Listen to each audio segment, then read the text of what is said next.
Please take your seats. The meeting is about to begin. Remember to speak into the microphone, as this meeting is being recorded for public record. Please stand by. We are going on air in 5, 4, 3, 2, 1. Good morning and welcome to those in chamber and those on Zoom to our June 9th, 2026 Historic Preservation Board meeting. Before we get started, I'm going to turn it over to our city attorney to let everyone know how they can participate in this meeting. Thank you. Good morning. Today's meeting of the Historic Preservation Board is being conducted in a hybrid format with a quorum of the board physically present in the commission chambers at Miami Beach City Hall and applicants, staff, and members of the public appearing either in person or virtually via Zoom. Those wishing to participate in today's meeting via Zoom may dial 888-475-4499, which is the toll-free number, and enter the webinar ID, which is 817-4834-7488#, or log into the Zoom app and enter the webinar ID, which again is 817-4834-7488.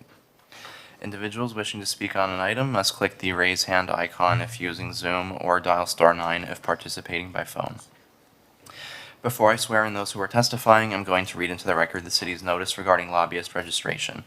If you are appearing on behalf of a business, a corporation, or another person, including as an architect, attorney, or representative of an applicant or an objector, you need to register as a lobbyist with the city clerk's office before speaking with the board.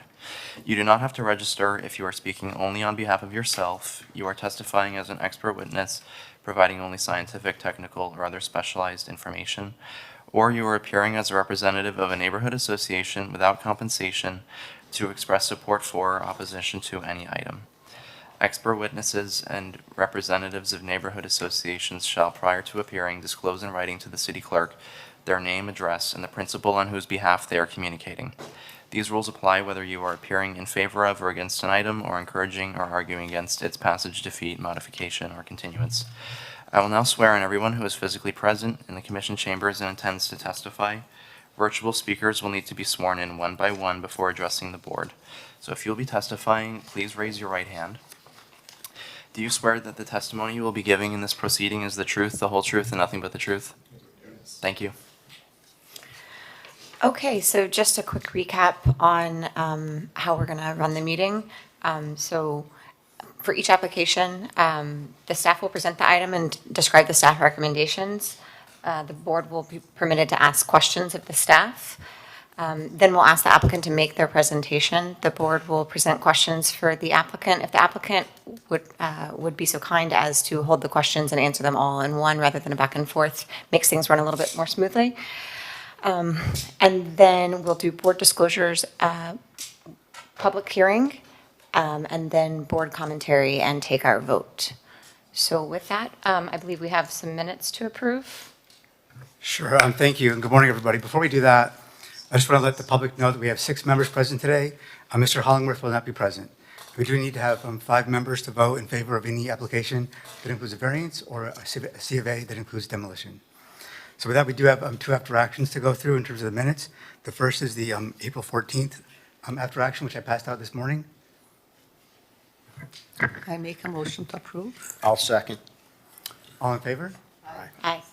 Motion passes. And the next application, the next item is the May minutes, May 12th. I make a motion to approve. Second. All in favor? Aye. Great. We go to the first item on our agenda, which is HPB 25-0683 for 1680 Collins Avenue. This is the San Juan Hotel. Just a second. So this application was last before you in April, although the board did not review the application. The applicant requested a continuance. They were further developing the plans and variances. Initially, they did have a variance or 2 for the rooftop. They've since revised the plans. There's no longer any variance associated with this application. This is an interesting project. It's very a hybrid format. It includes a restoration of the portion of the building along Collins Avenue. The applicant's proposing to demolish the midsection in terms of the interior. They're keeping up the sidewalls, the north and south sidewalls, demolishing the interior and doing a new 2-story rooftop addition on top of that portion. The western portion along James Avenue will be demolished about 35 feet, and that's where the brand-new construction of 5 stories is proposed along James Avenue. Currently, the James Avenue facade has a parking lot and an unadorned, basically a back alley elevation facing James Avenue. The applicant is fully developing that with new construction, which we believe is going to be very beneficial to the neighborhood. We're very supportive of the application. We believe the new construction fits in well with the historic building that's been renovated, that will be renovated. This application also includes a waiver of the 4 required off-street loading spaces. This is important because, with the removal of that non-conforming eyesore of a parking lot along James Avenue, that's the reason why the applicant's requesting the waiver of the parking required for loading. We're fully supportive of that waiver, which has also been supported by the parking department. With that, does the board have any questions for me? No, I don't think so. Thank you. Good morning. For the record, my name is Carter McDowell with Bills and Sundberger, here representing the applicant. We're excited to bring this project to you. As you heard, we have strong staff recommendations. Alan Schulman is our architect, and we have our landscape architect here also. We look forward to discussing the project with you. I'd like to introduce the owner for just a moment to say a couple words to you, Nawaz Gilani. And I'll let him speak for himself. Good morning.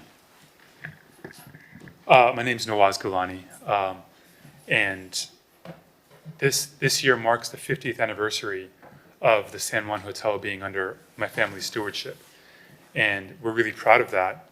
And we also find a lot of resemblance between my family's journey and the city of Miami Beach.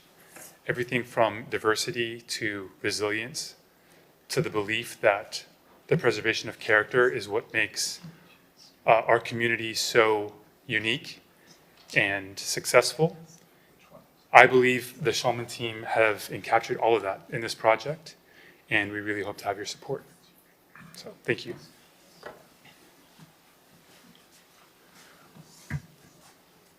As I mentioned, we are in full support of the staff recommendation. We have one proposed small amendment to condition 1B, but Alan will address that as part of the presentation of the architecture. And as you can see, we've got some renderings to address it with you. Without further ado, let me introduce Alan Schulman, who you all know well, to walk you through the project.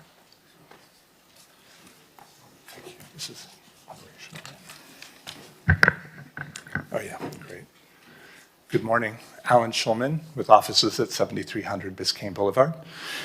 And I'm really excited to be here presenting the San Juan Hotel. It's a project I've been watching for many years. It's in a really important location on Collins Avenue and also on James, spanning through the block.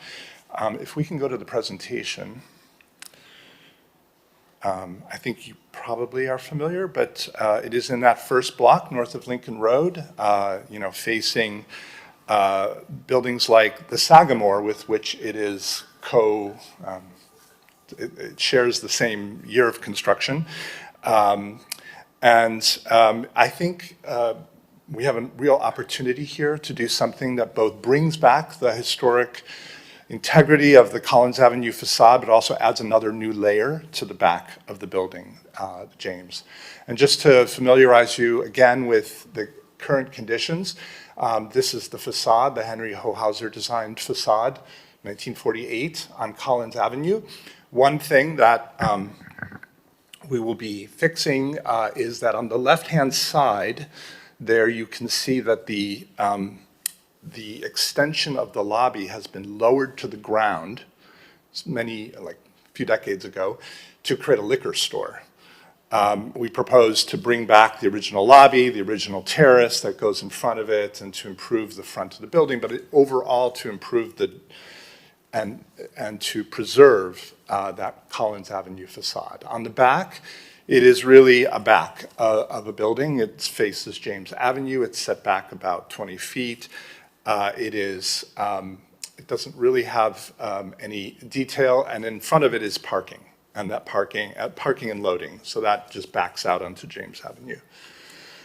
And going back to Collins for a moment, as we approach the building, there is a beautiful entrance, and we are going to be improving that with the extension of the terrace along Collins Avenue and also making it handicapped accessible. And the lobby does not look like a historic lobby right now, but it has all the pieces, and with the addition that we are bringing back, we hope to restore the integrity of that important piece too. So here's, just to kind of give you the overall lay of the land, here's the Collins Avenue facade. Here you can see the main elements of the building preserved. Just to point out a few details, on the south side, meaning on the left of the main entrance, you can see where we are bringing that wing of the building back up to the lobby level. We are restoring it. We are restoring the facade around it. We are restoring the terrace in front of it, including the stone fronting of that terrace. And we're restoring the original location of the sign, the San Juan sign. It was moved to the center when the liquor store was installed. So we'll be moving it back to its location. I can talk more about the front area when we talk about the site plan, but this is the overall strategy of the building.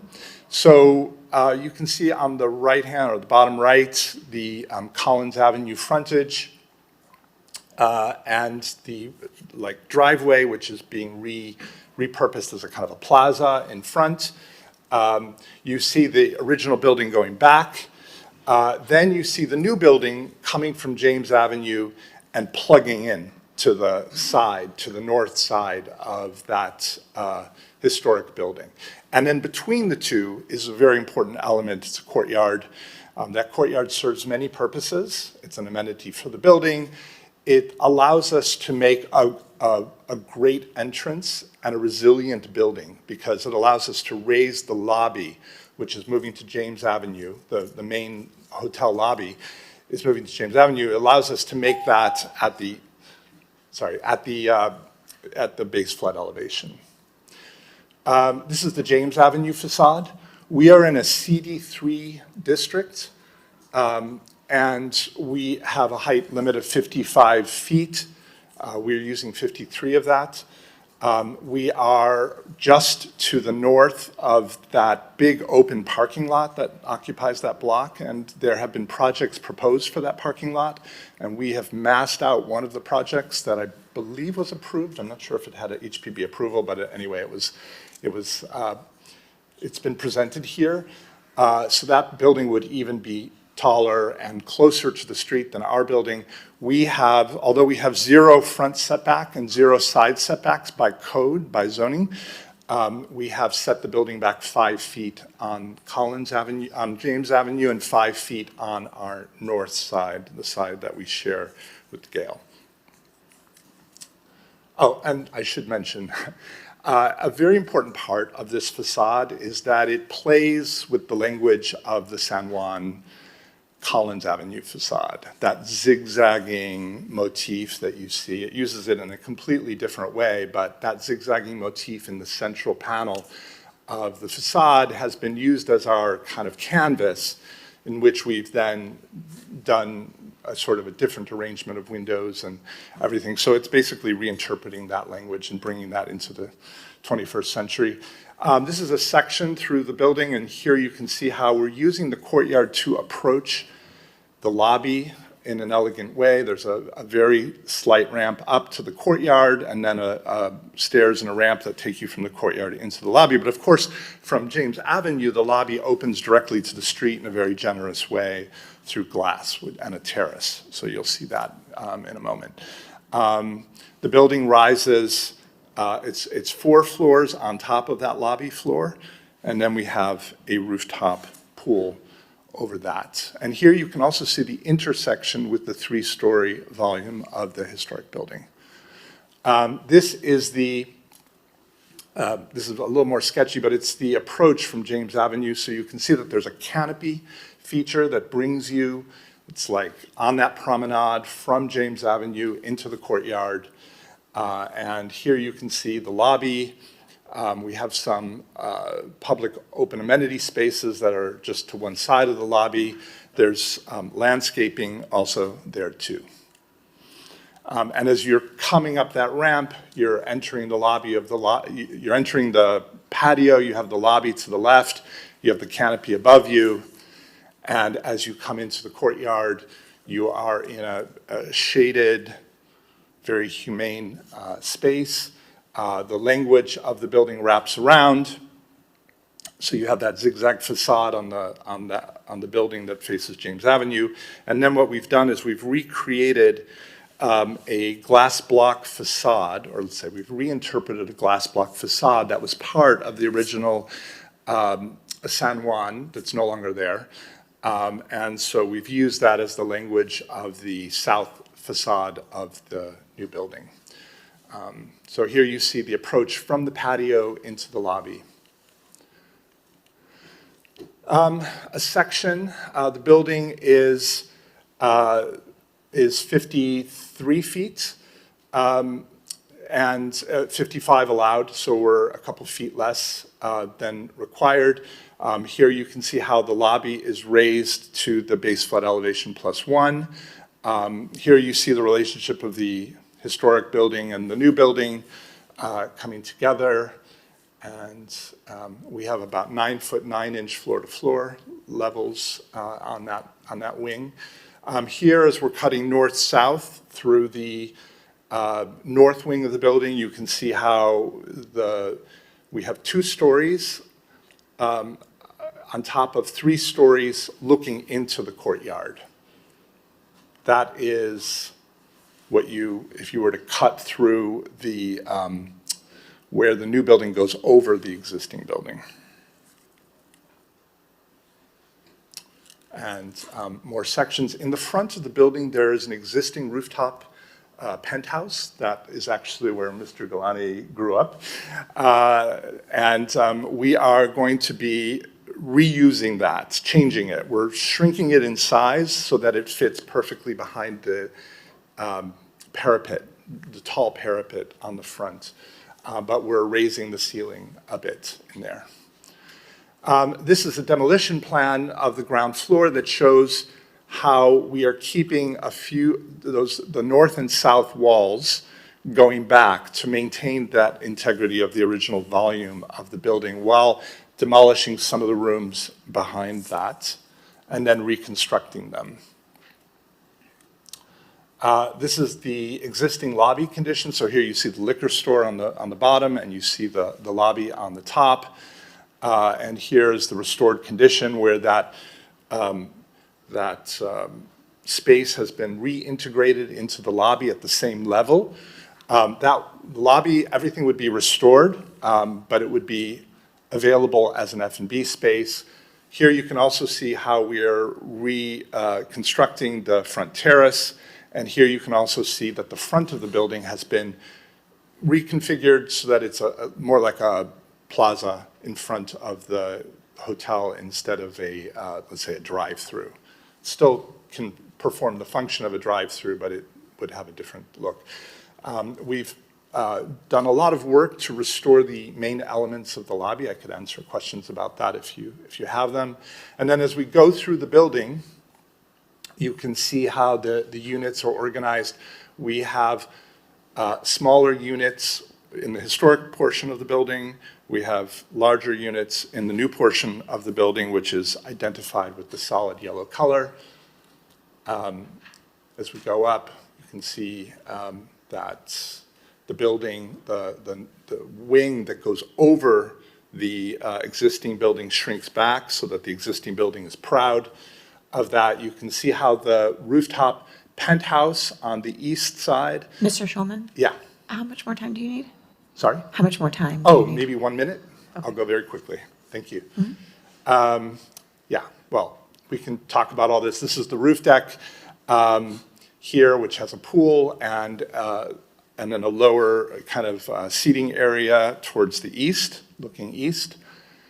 And just, I mean, I can address these materials in discussion if you like. I won't take the time to do it now, but we're basically reusing all the existing materials, but using them in the new building in a new way. And we have one loading space and a couple parking spaces, parallel parking on the James Avenue side. And we've proposed some signage for the building. We wanted to put that out in front right now, just in case there were any questions with what we're doing, including the reconstruction of a pole sign that had been lost. And with that, I thank you for your time. Thank you. I would only say it's important that we have, that when the initial filing included 2 variances, we've eliminated those variances. Michael mentioned it in passing. There are no variances. We meet or exceed all of the required setbacks, and we're here to answer questions. Okay. Go ahead, Nick. Sorry, just quick question for staff one more time. So no variances. So what are we being asked to do? A certificate of appropriateness? Is that what this is? Correct, for the demolition, because it does include the demolition of, a large part of the building does require 5 votes for the demolition and new construction. Maybe a question for Alan. The glass block is replacing an existing wall of the existing building? No, the glass block is being used in a new area of the building. In a new building. So it is the area that is sort of surrounding the courtyard. That's why you see it in the courtyard rendering, which I can show you here. Beautiful. I think it's really great. Generally, I think that a really beautiful presentation and project. Yeah, I think that's amazing. That's great. The stone on the front low wall, out of curiosity, I think one of those sheets said it's like crab stone or something like that. Where does that come from? I've seen it around in a few places.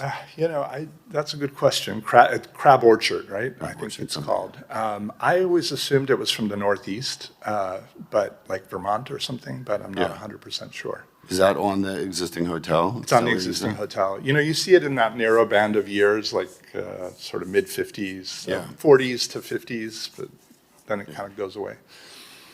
I think really great presentation and beautiful drawings. Thank you. We would like to also address the one condition. I apologize. Oh, We yeah. didn't do that in the presentation. It's a simple thing, I think, but Sure. There was a condition on the front, I don't know if there's a traveling mic, but on the front facade, we had, on the new wing, let's call it the wing that we are reconstructing of the Collins Avenue facade from where the liquor store is now, we had proposed continuous folding doors, like a kind of a nanowall system that could open that whole front to kind of open it to the street a little bit more. But one of the conditions was to replace that with swinging doors. And we can go with that condition, but what we would ask is that we use multiple swinging doors instead of just one pair of swinging doors. Yeah. Why for sound? Is that why? The issue is there's a bar counter right next to it, so even if they would close those doors, the bar counter has to close at midnight because we have to consider it to be open at any time. So it just avoids enforcement issues and avoids the noise from spilling out. So multiple swing doors is fine. We can modify that condition. Okay, yeah, thank you. Elizabeth, you had questions? Hi, Ellen. Thank you so much for the presentation. Would you mind going over again what portion of the existing building is going to be demolished? Especially, it was not very clear that there is like the L part of the building that you have the red walls there. So would you mind going over that again? Yeah, if I can pull up the presentation again. Let's see here. Oop, sorry. Here we go. So this is a demolition plan of the ground floor. So there are 3 zones that we can identify. You can see them at the top with the arrows. The front zone, and I can't read that number right now from where I'm standing, but that is entirely, nothing is being touched in there. There's going to be some reinforcements probably going into some of the walls, but that's basically just 100% being maintained. Behind that, where the red lines are, we are demolishing the interior, but we're keeping the exterior walls. And then behind that, that third zone that is closest to James, we're demolishing that whole piece. So, so basically, and then the thing I should probably point out is that the extent of those sidewalls is being reduced a bit. Like, you know, right now they run all the way from the front to the back. They're going to be the first 2 zones instead of the third zone. So it's going to be, and within that, we're putting in new foundations. We're putting, you know, we're rebuilding behind those facades, structuring those facades to be retained. So basically, the red walls will be taller to accommodate additional floors. On the north side. Okay. Yeah. And there are like 2 units that are on the lower red wall that are not red. Yeah. What's happening to those 2 units? Those 2 there? units are being demolished. And where the glass block is going to go? The glass block, so by the way, the reason those 2 units are being demolished is that when we're building from James, but we wanted to make that courtyard a reasonable size, right?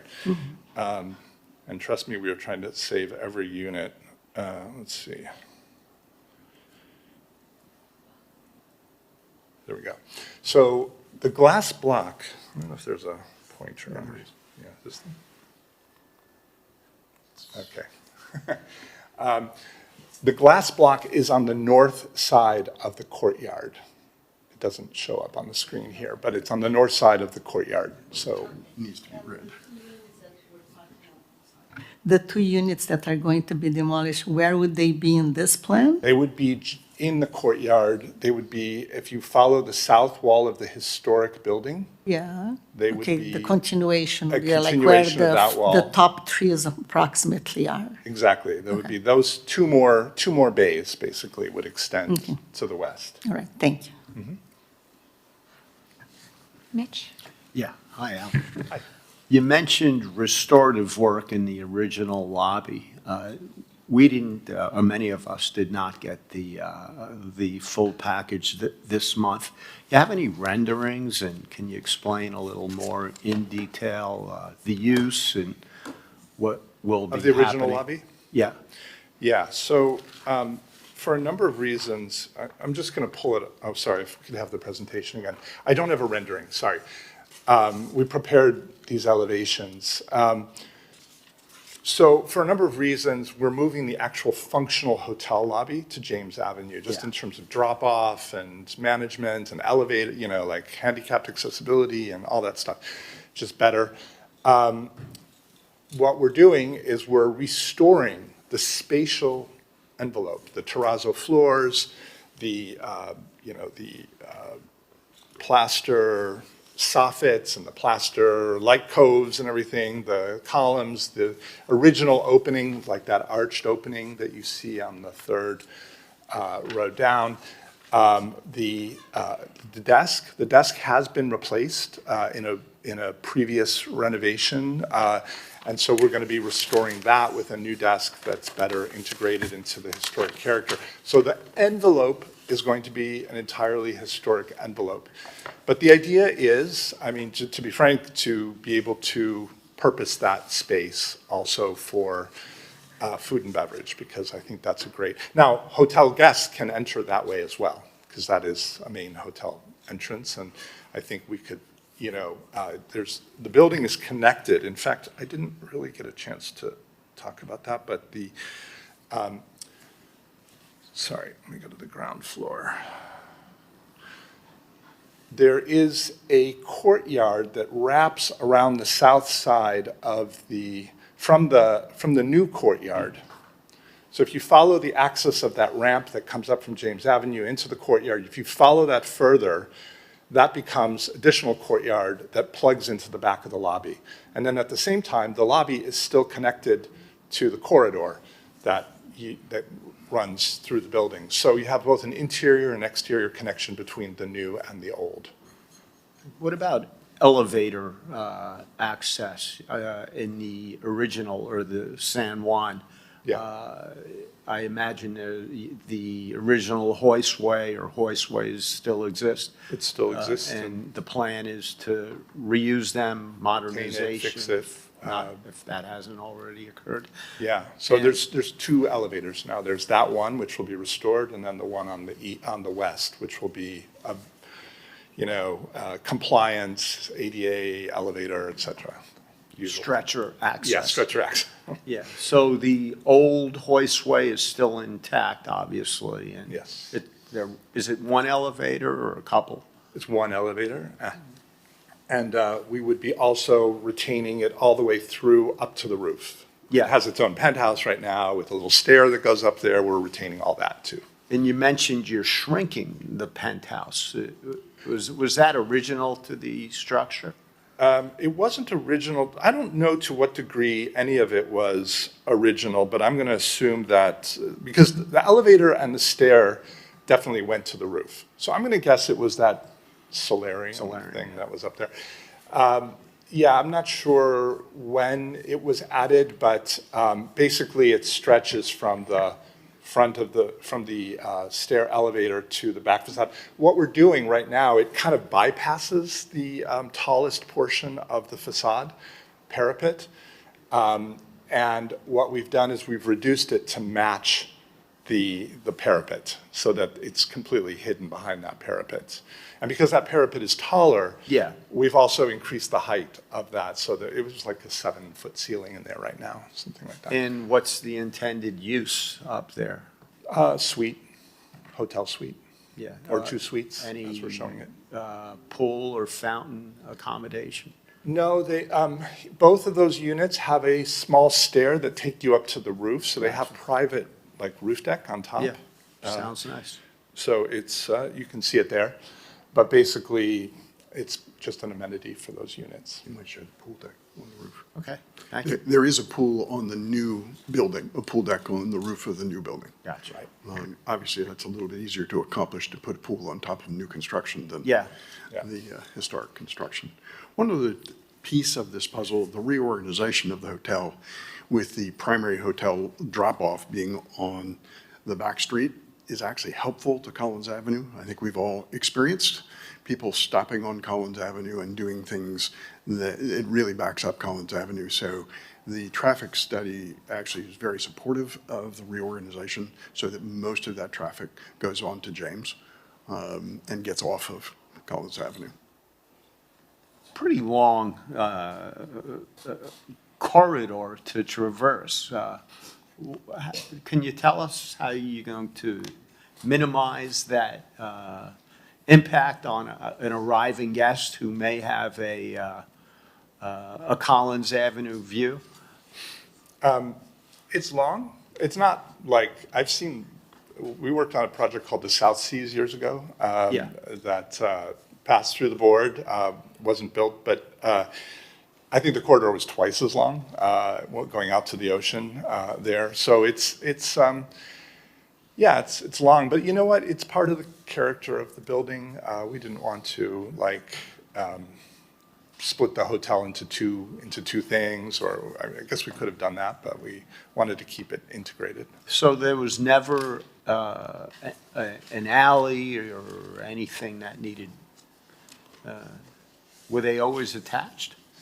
Yeah, I mean, As far as we can tell, these lots have been through lots, well, since the San Juan was built. yeah. You could also consider a bowling alley, just kidding. Maybe we don't even have to, maybe. Yeah. That might interfere with guest Can access. I just tag along to that comment real quick? Is that main long entry, is that what you'll use for loading if you don't have a loading dock? Are you going to be unloading from James Street? Yeah. So the loading is going to be exactly where it is right now, which is on the north side. So in other words, there's going to be a loading space on James Avenue.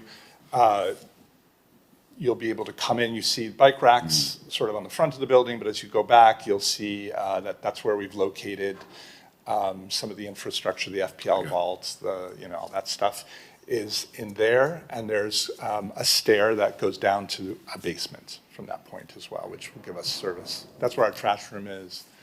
Ray So, has some questions. You mentioned trash room? yeah. Okay. And what about other back of house accommodations? Yeah, I mean, given that the size of the building, I think we've accommodated there's some stuff that will go in the basement where it can. What about deliveries for food So and deliveries will beverage? be on that north side, and yeah, I mean, it's a small hotel. It's not like we have a loading dock or anything like that. Yeah. But, so they'll come in, if it's small things, it can come down the stairs. If it's large stuff, it'll have to come in through the lobby, through the Gotcha. courtyard. All right. Yeah. Okay. Thank you. Ray? I love your rendering. It actually shows two colors of paint. Is that correct?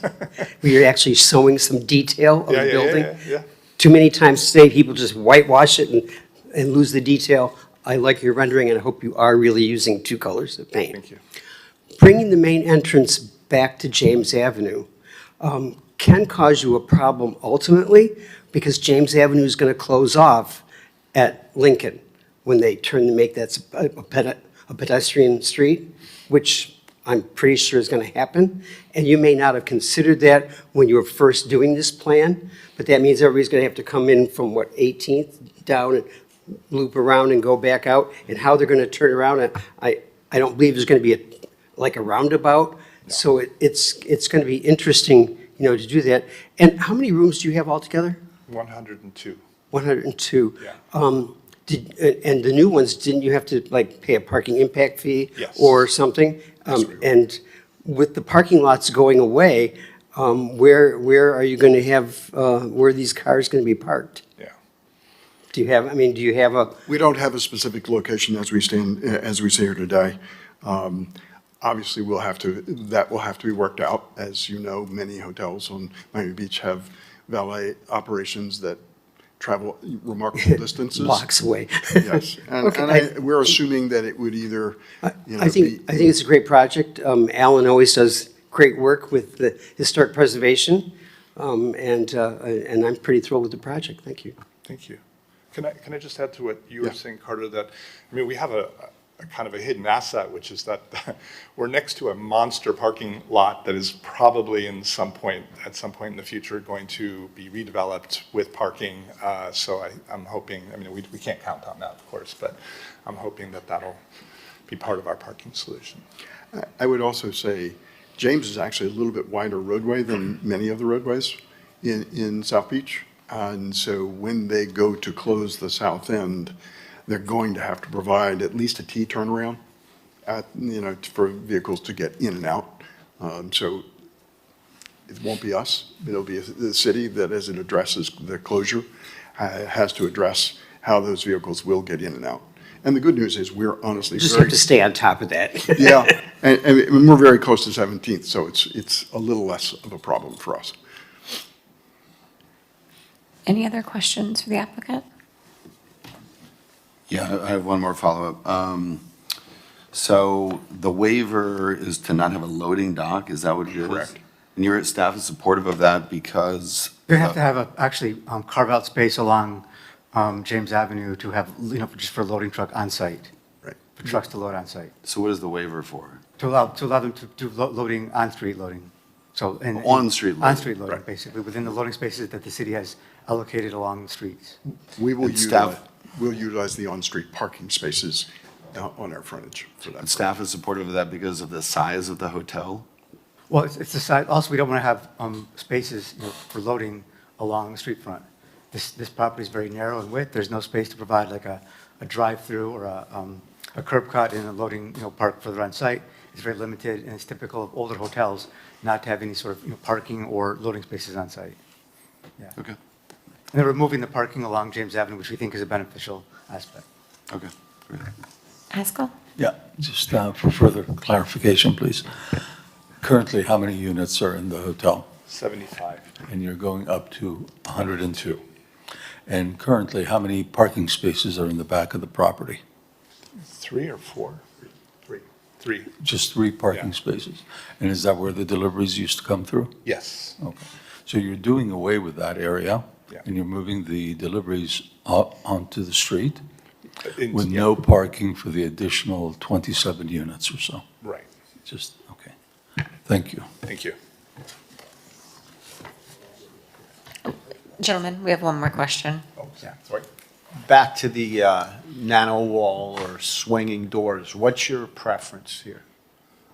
Well, our preference originally was the nanowall because it allows us to I create get more it. connectivity between the terrace and the interior space. I mean, I understand staff's concern about it, but that's, from a commercial point of view, I think it's preferable, and it doesn't have, I don't think it has substantial impact on the historical character of it, because when it's closed, it looks exactly like, doors. Do you anticipate an awning?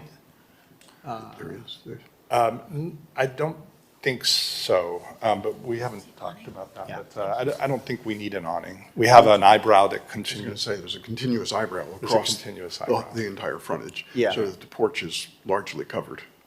Okay, thank you.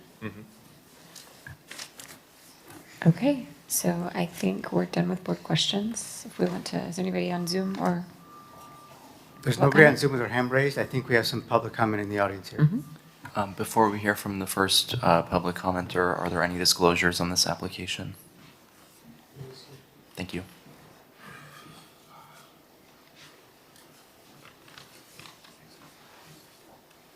Come on up.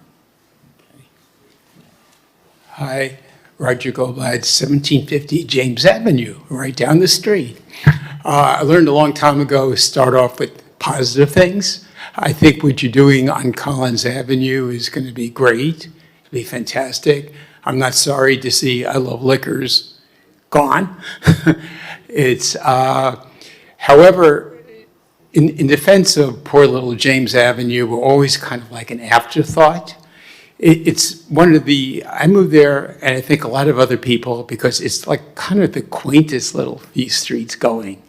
It's basically 30s, 40s buildings on that block.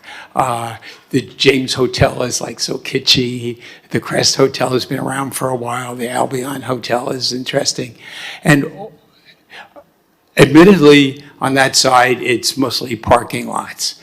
However, I think the plans to make the Collins Avenue side show a lot of the original characteristics is wonderful. However, James Avenue gets this big glass building, which is so out of place. And we now have, on my block between 17th and 18th, the Wyndham Hotel, which design is perfect. It fits into the block. However, I'd say 3-4 times a day, James Avenue is blocked up because it isn't as wide as people think. And there's trash trucks that are blocking. I can get out of my garage. There's a backup. I feel sometimes, I have 21 seconds, I'll talk fast, that I'm on a one-person campaign to keep the character of a little enclave right off Lincoln Road. And there's nothing on the part of James that really shows obvious homage to James Avenue, which is, as Nancy Lieberman said when she was here on the board, she said, I love James Avenue. It's so perfect and it's so quaint. And I want to keep the character. Thank you very, very much.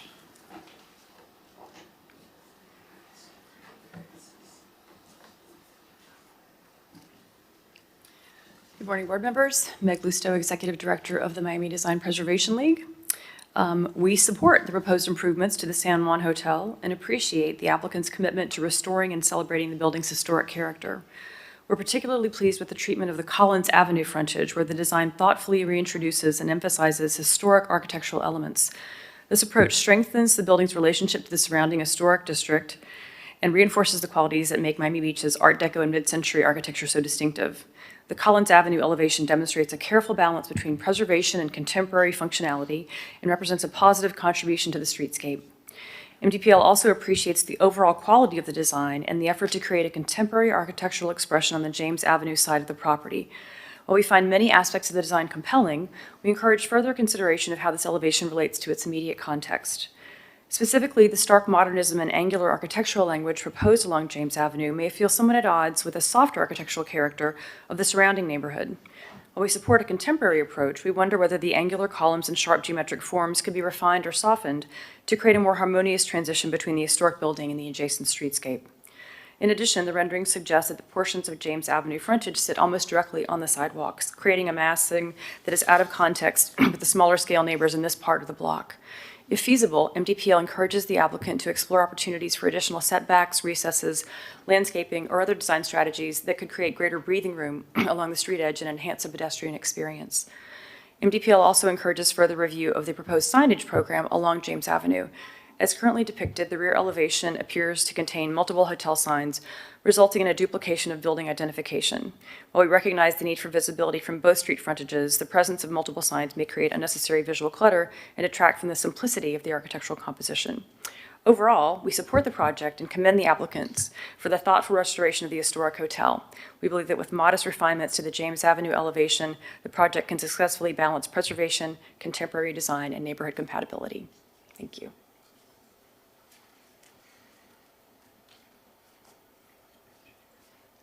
If there's no one on Zoom, we can close public comment. We have one person now with their hand raised. It's a caller ending with phone number 5600.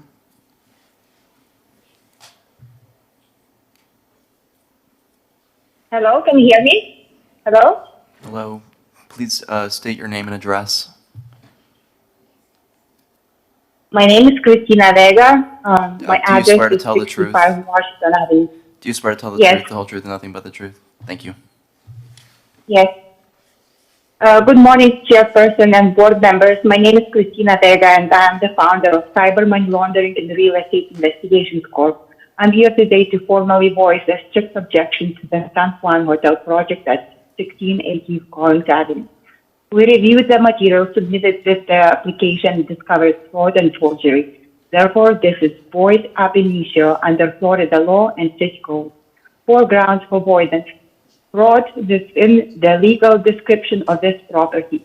The applicant's legal description document references an altered plat entity named Fisher's First Subdivision of Alton Road, whereas official county data under Plat Book 277 shows Alton Beach. Next, we have discovered fraud with the tax refunds. So the board is hereby notified that these public municipal application proceedings are directly linked to the contemplated federal investigations involving structured tax evasion and asset laundering. Please take notice that the Cyber Money Laundering and Real Estate Investigations Corp has formally executed IRS criminal investigation referral via Form 3949-A against both applicants today. Thank you.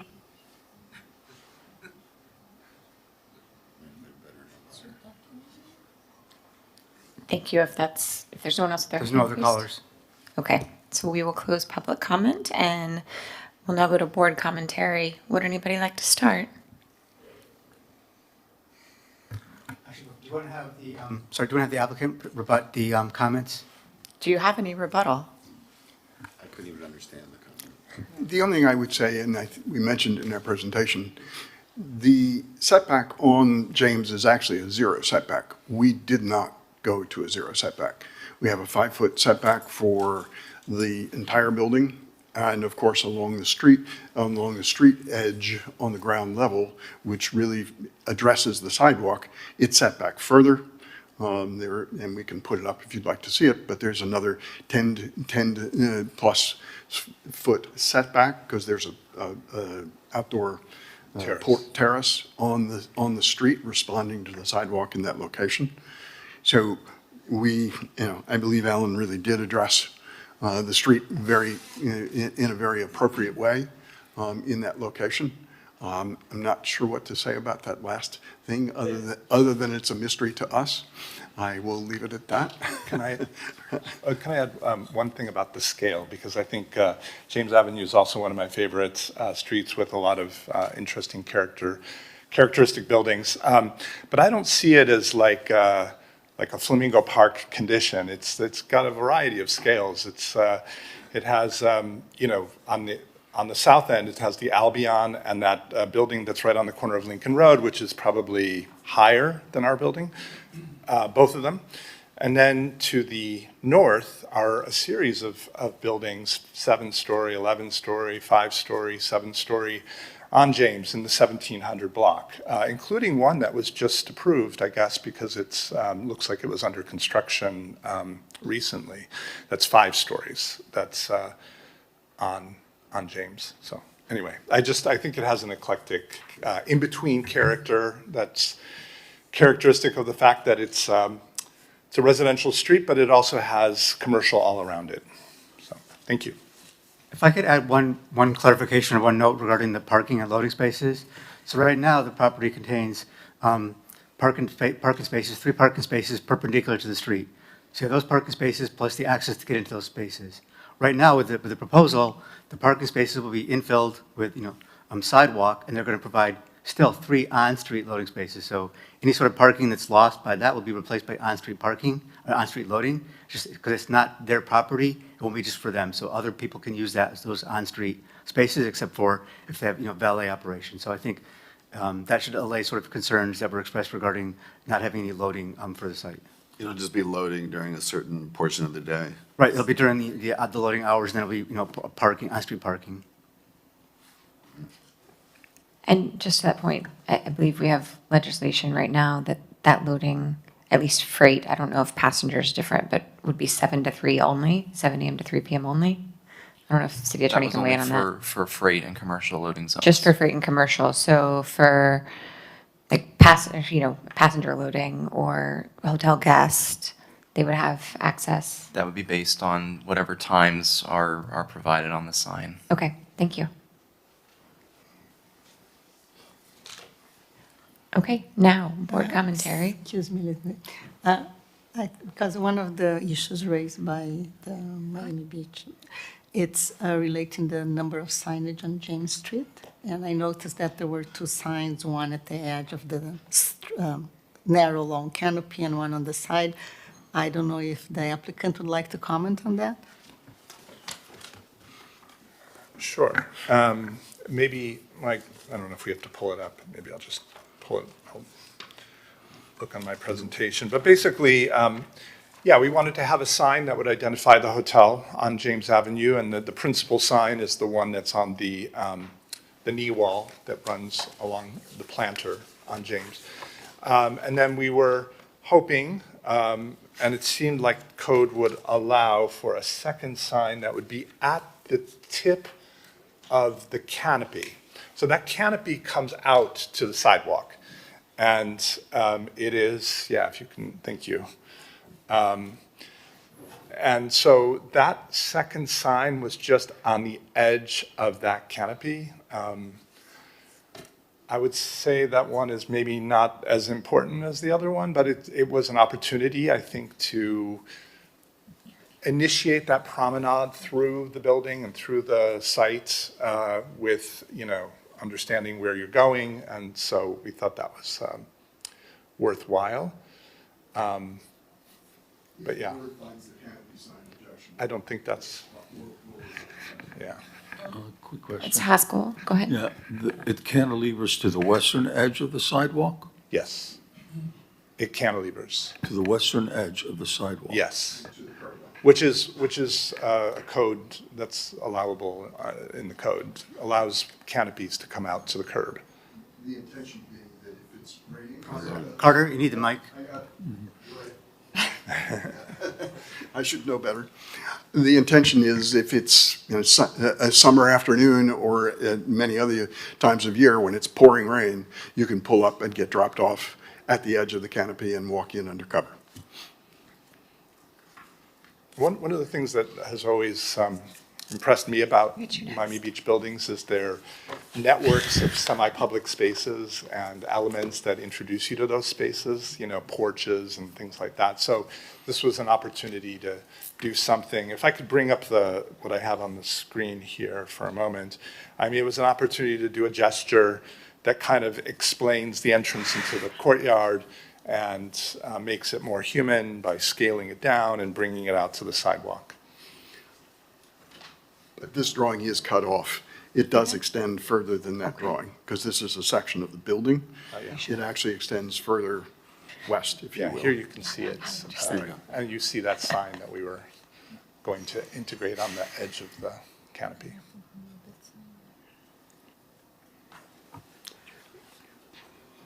I think it's overkill to have both of those. They're right next to each other. We're fine. Pick one or the other, in my opinion. I think we're fine with eliminating the canopy sign. As you look at this drawing, it makes sense. And the canopy, honestly, the sign on the top of the canopy is really not going to be terribly visible for people who are coming by car or even on foot. So we're fine with removing that sign. Okay, do we have? I would just say one thing. I'm not sure why there was no printed presentation in our I package. think this is what happened. So initially, there was a different attorney on the application. So that attorney had submitted the application initially. They revised the plans and did not submit the full package. That was they should have came in to see what we had to send out. So I think that was the discrepancy here. Okay. Everything was available online, but I see now what happened with the packages. It was a miscommunication between staff and us, and in terms of numbers. I think we gave replacement sheets, assuming it was going to get replaced. And just for everybody in the record, if anybody submits an application and there's changes, they need to come in and physically look to see what we have and change out any plans to see what will be sent out, because otherwise we can't rely on what's sent out. I only look at the digital version. I never look at the paper copies. If you'd like a Right, complete but copy, as we've discussed before, the board has expressed a preference to have the paper copies, and we do look at the paper copies, so. But in the end, it is up to the applicant's responsibility to make sure that they have the plans that they want to present to the board in our files. I mean, yeah, just to say, it's a very beautiful presentation. Alan does a good job, so I can follow you. Not everybody I can follow flipping forward and backward, but generally, I think it's a really great project. I appreciate all the investment in the historic image and the references to postcards and the details. I think it's very well considered. Mitch? Sure. Staff expressed some concern with the vertical fin system. You refer to it as you're stealing Hohauser's or borrowing Hohauser's design. I don't know, what would you call that? Is that a zigzag pattern? Zigzag. And Hohauser's design is of masonry origin, and here, I guess it's metallic or vertical. I think it would be aluminum precast fins. concrete. Oh, okay. Yeah, it would be similar materiality. But, Yeah. And I think his is too, actually. I think his was probably cast concrete. Very, From the okay. 1940s. And MDPL expressed concern over the context and compatibility with the neighborhood. I'm, quite frankly, I'm unfamiliar with that. Do you care to discuss that? To Yeah, I think. Alleviate any concern? To start with, it's a pretty a typical situation for Miami Beach. I mean, the proportion of masonry to glass is the same, I think. I mean, I didn't measure it, but it's going to be about the same as a typical Miami Beach hotel or apartment building. The ground floor being glass, yeah, but that's most hotels, and many apartment buildings have that as well. So I think it's actually like just in terms of like proportion of solid wall to open wall or glass to masonry or stucco, et cetera. I think it's very typical that way. Maybe the angles, and by the way, I think I've noticed this myself about the angularity. I think the renderings tend to exaggerate it a bit. Like it's the same, we use the same proportions as Hauser used on Collins Avenue, meaning the same depth, the same spacing between the vertices. So it's, which looks great on Collins Avenue. So I don't think it's going to look out of place. What's that? The renderings are throwing a lot of shadows. Renderings are, and I love shadows. This is one of the great things about Miami. But yes, I think the renderings, because we... Because you're slicing the ends at an angle that it looks deeper, I think. Yes, exactly. So the only other difference really, which, is that whereas Hauser bounded the angular thing with like a fin on all sides, we have the fins on the inside at the windows, and then but that's part of our play with the language. So I think it was the right thing to do. Yeah. Yes, please. Yeah, I would just say that sometimes it's Matthew Lewis from Land. I think in some of those renderings, I'm sorry? Matthew Lewis, 7294 Northeast First Court, Miami.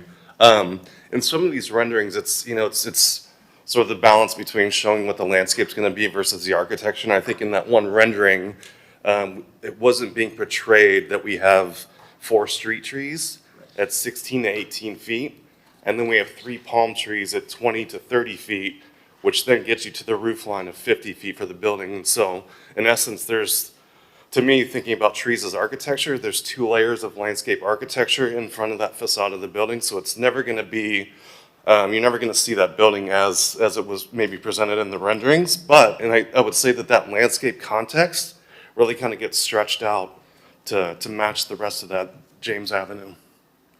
Yeah.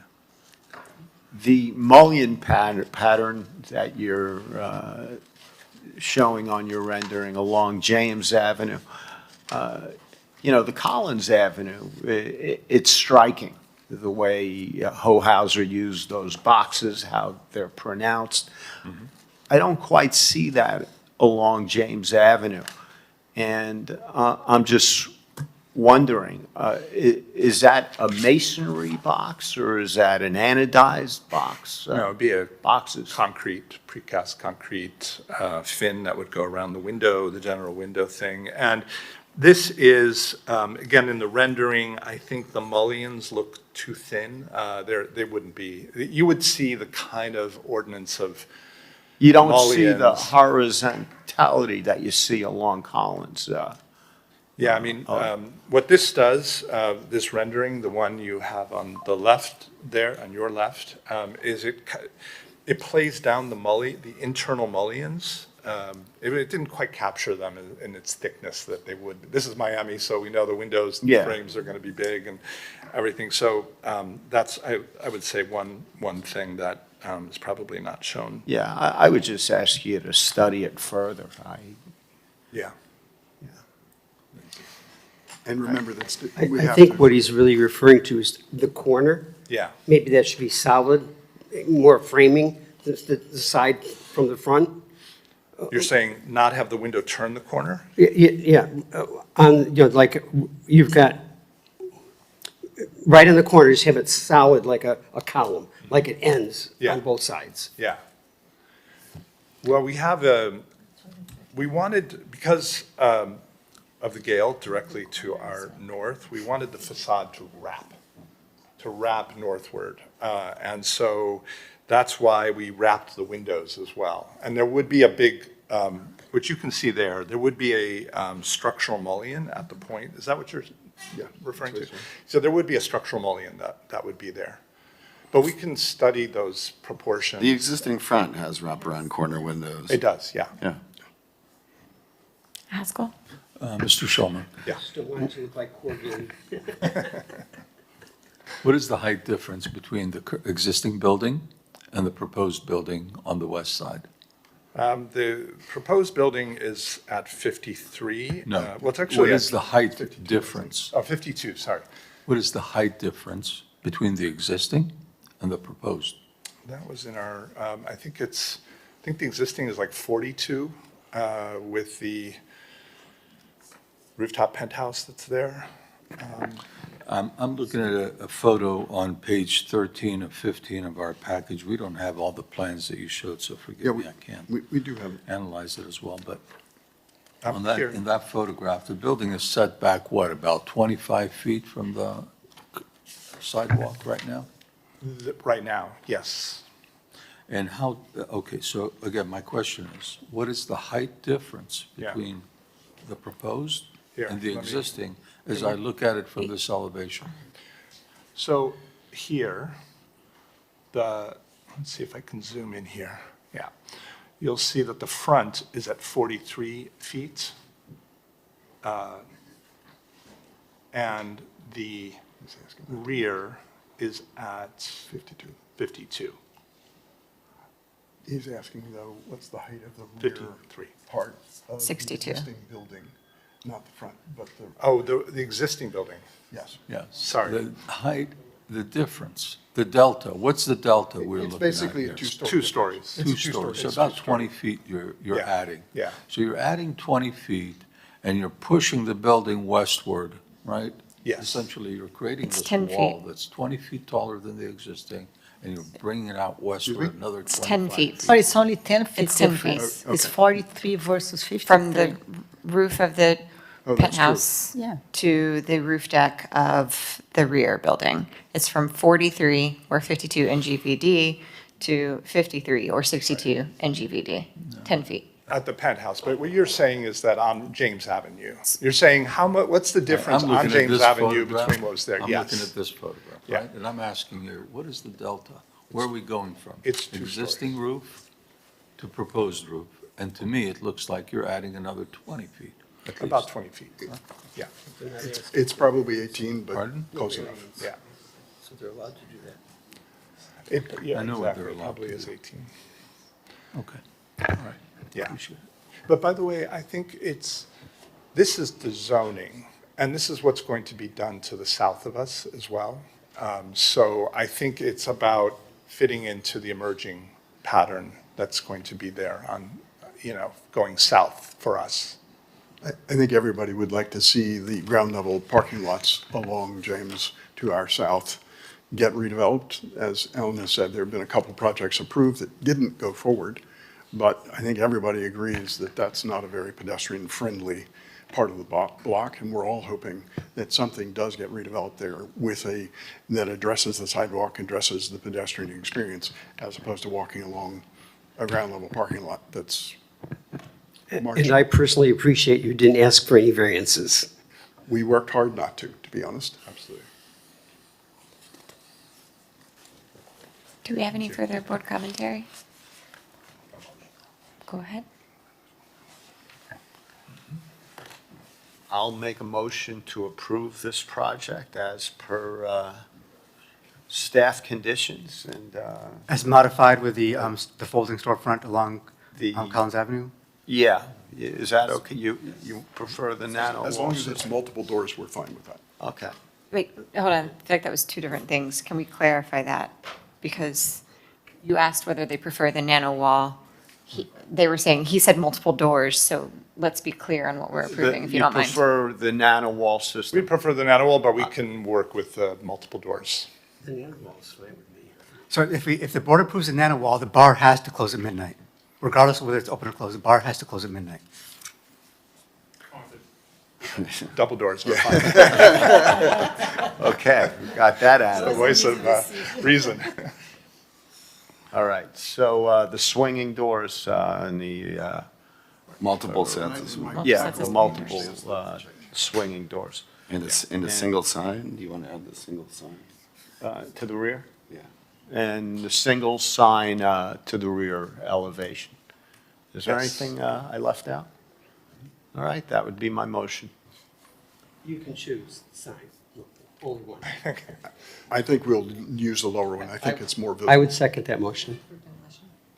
No, so this only requires one vote. The waiver can be included for the loading spaces, so we need one vote on the C of A, which includes the demolition, includes the waiver, and the modifications noted by Mitch. Okay, so the first motion is... Oh, just one Oh, motion. it's- okay, It's all- it's all all motion. incorporated, okay. Yes, so I made the motion, Ray And I seconded. second it. I second the motion. I think Mr. Breslin seconded it. She thirds the motion. All in favor of the motion? Aye. Any opposed?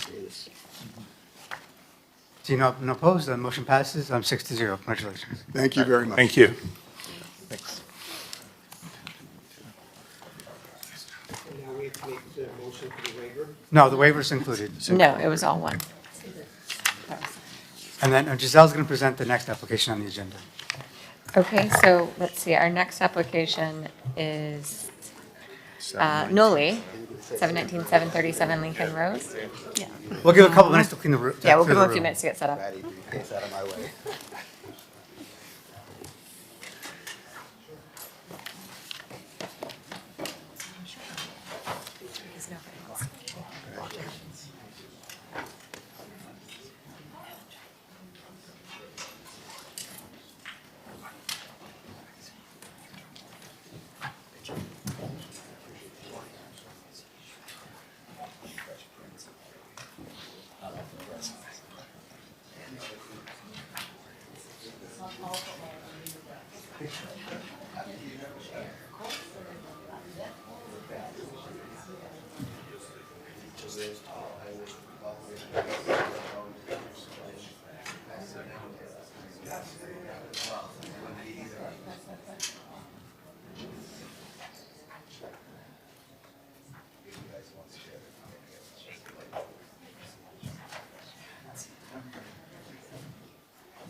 So while the applicant's getting set up, just a quick order of business.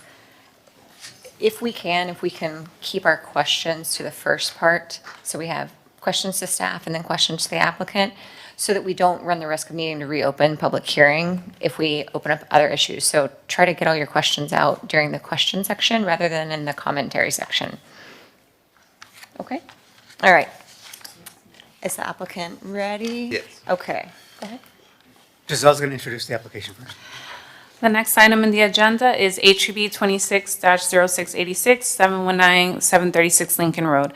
An application has been filed requesting a certificate of appropriateness for the partial demolition, renovation, and alterations to existing commercial buildings, including new retail storefront frontage, modifications to the ground floor facades to increase transparency, updated architectural treatment, site modifications along the Lincoln Road frontage, introduction of a covered pedestrian arcade, and transformation to the North Lincoln frontage into an activated pedestrian plaza environment. A little bit of background on this project. The proposed via is designed as a covered pedestrian walkway of approximately 1,500 linear feet of new activated retail frontage. The goal is to strengthen the connectivity and encourage pedestrian flow between Lincoln Road and North Lincoln Lane. Along North Lincoln Lane, the V expands into a small plaza area. This space accommodates outdoor seating and a potential outdoor cafe. The project also includes improvements to the second floor mezzanine as an elevated gathering space that overlooks the pedestrian lane. The application is the first component of the larger Noli project. The second component is subject to a design review application for the improvements at North 723 North Lincoln Lane. The third involves the negotiations with the city on the public realm and infrastructure upgrades to North Lincoln Lane. It's authorized by the City Commission on December 17, 2025. The site occupies a mid-block section frontage on Lincoln Lane and North Lincoln Lane around Meridian Court and Meridian Avenue. The existing site contains a one-story commercial building with a mezzanine area. The retail occupies the Lincoln Road side, and along the North Lincoln Lane, it functions primarily as a service alley used for parking and loading. The building itself was constructed in 1924 by architect August Geyer. It is classified as a contributing structure within Flamingo Park, as well as in the National Register in the Architectural District. The building is historically designated. However, it is important to note that the original 1924 design has been significantly altered over time. Later modifications have been accumulated, but they do not form a coherent or intact architectural period. Turning to the Lincoln Road facade, the applicant is proposing a comprehensive renovation. The design incorporates a travertine stone tile, porcelain cladding, large format glazing with a light bronze break metal framing, granite clad curbs, and integrated LED lighting. They're also considering two awning options. Option A is more of a fabric awning supported by the tubular metal armatures, and then option B is the steel eyebrow canopy that you can see in the rendering. Regarding the pedestrian arcade, it is interior to the building envelope and does not alter the footprint, height, or setbacks. Staff finds that the VIA concept is consistent with the adaptive reuse of the building and recommends that the board carefully evaluates the portal entry design for the capability of the contributing facade. Along the North Lincoln Lane, it is conditioned as an activated plaza environment. It features new glazing, landscape, and hardscape, as well as an outdoor seating area. This transformation is strongly supported by staff, especially recommending the native landscaping that is shown in the drawings. New elements introduced at the upper level include the parapet extension and the second floor rooftop terrace. Staff recommends that the board evaluates the scale and character of the new rooftop elements that are appropriate relative to the contributing structure. With that, we feel that the modifications are consistent with the evolving pedestrian character of the Lincoln Road corridor and is supportive of the introduction of the new public pedestrian connection between Lincoln Road and Lincoln Lane. For these reasons, staff recommends approval of the application conditions that are set forth in the staff report and final order. Thank you very much. Any questions for staff from the board? All right, Michael. Great. Thank you, Madam Chair, board member staff. Michael Larkin, 200 South Biscayne Boulevard, here today representing the applicant. With it is Michael Commerce, the applicant, Jackie Tuzet and Carlos Tuzet, and their son, Carlos Tuzet, to continue the tradition. Jose Gomez from Balanson Architects.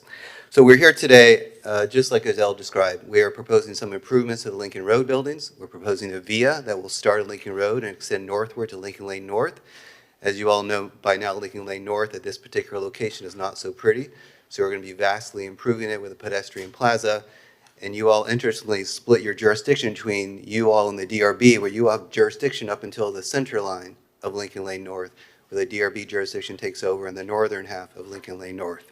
It's an interesting circumstance that doesn't take place that often. Last month I went over some of the highlights of Lincoln Road, started on the west and went all the way to the east. I'm not going to do that, but I did overlook one significant highlight, which is a Greek yogurt restaurant called Mika. I see people standing there on Lincoln Road. I saw stanchions. I thought, is this a new nightclub opening up on Lincoln Road? No, it's just a Greek yogurt place, and it's tremendously successful. Robert Ravani purchased that building and is now repopulating it with different tenants. So that's one more marquee tenant that's going to be joining us on Lincoln Road. And with regard to where Lincoln Road is now, is Lincoln Road at a crossroads? I would say no, it's not at a crossroads, because I think a decision has already been made to go forward. I would borrow the phrase that Malcolm Gladwell has popularized in the last few years called the tipping point.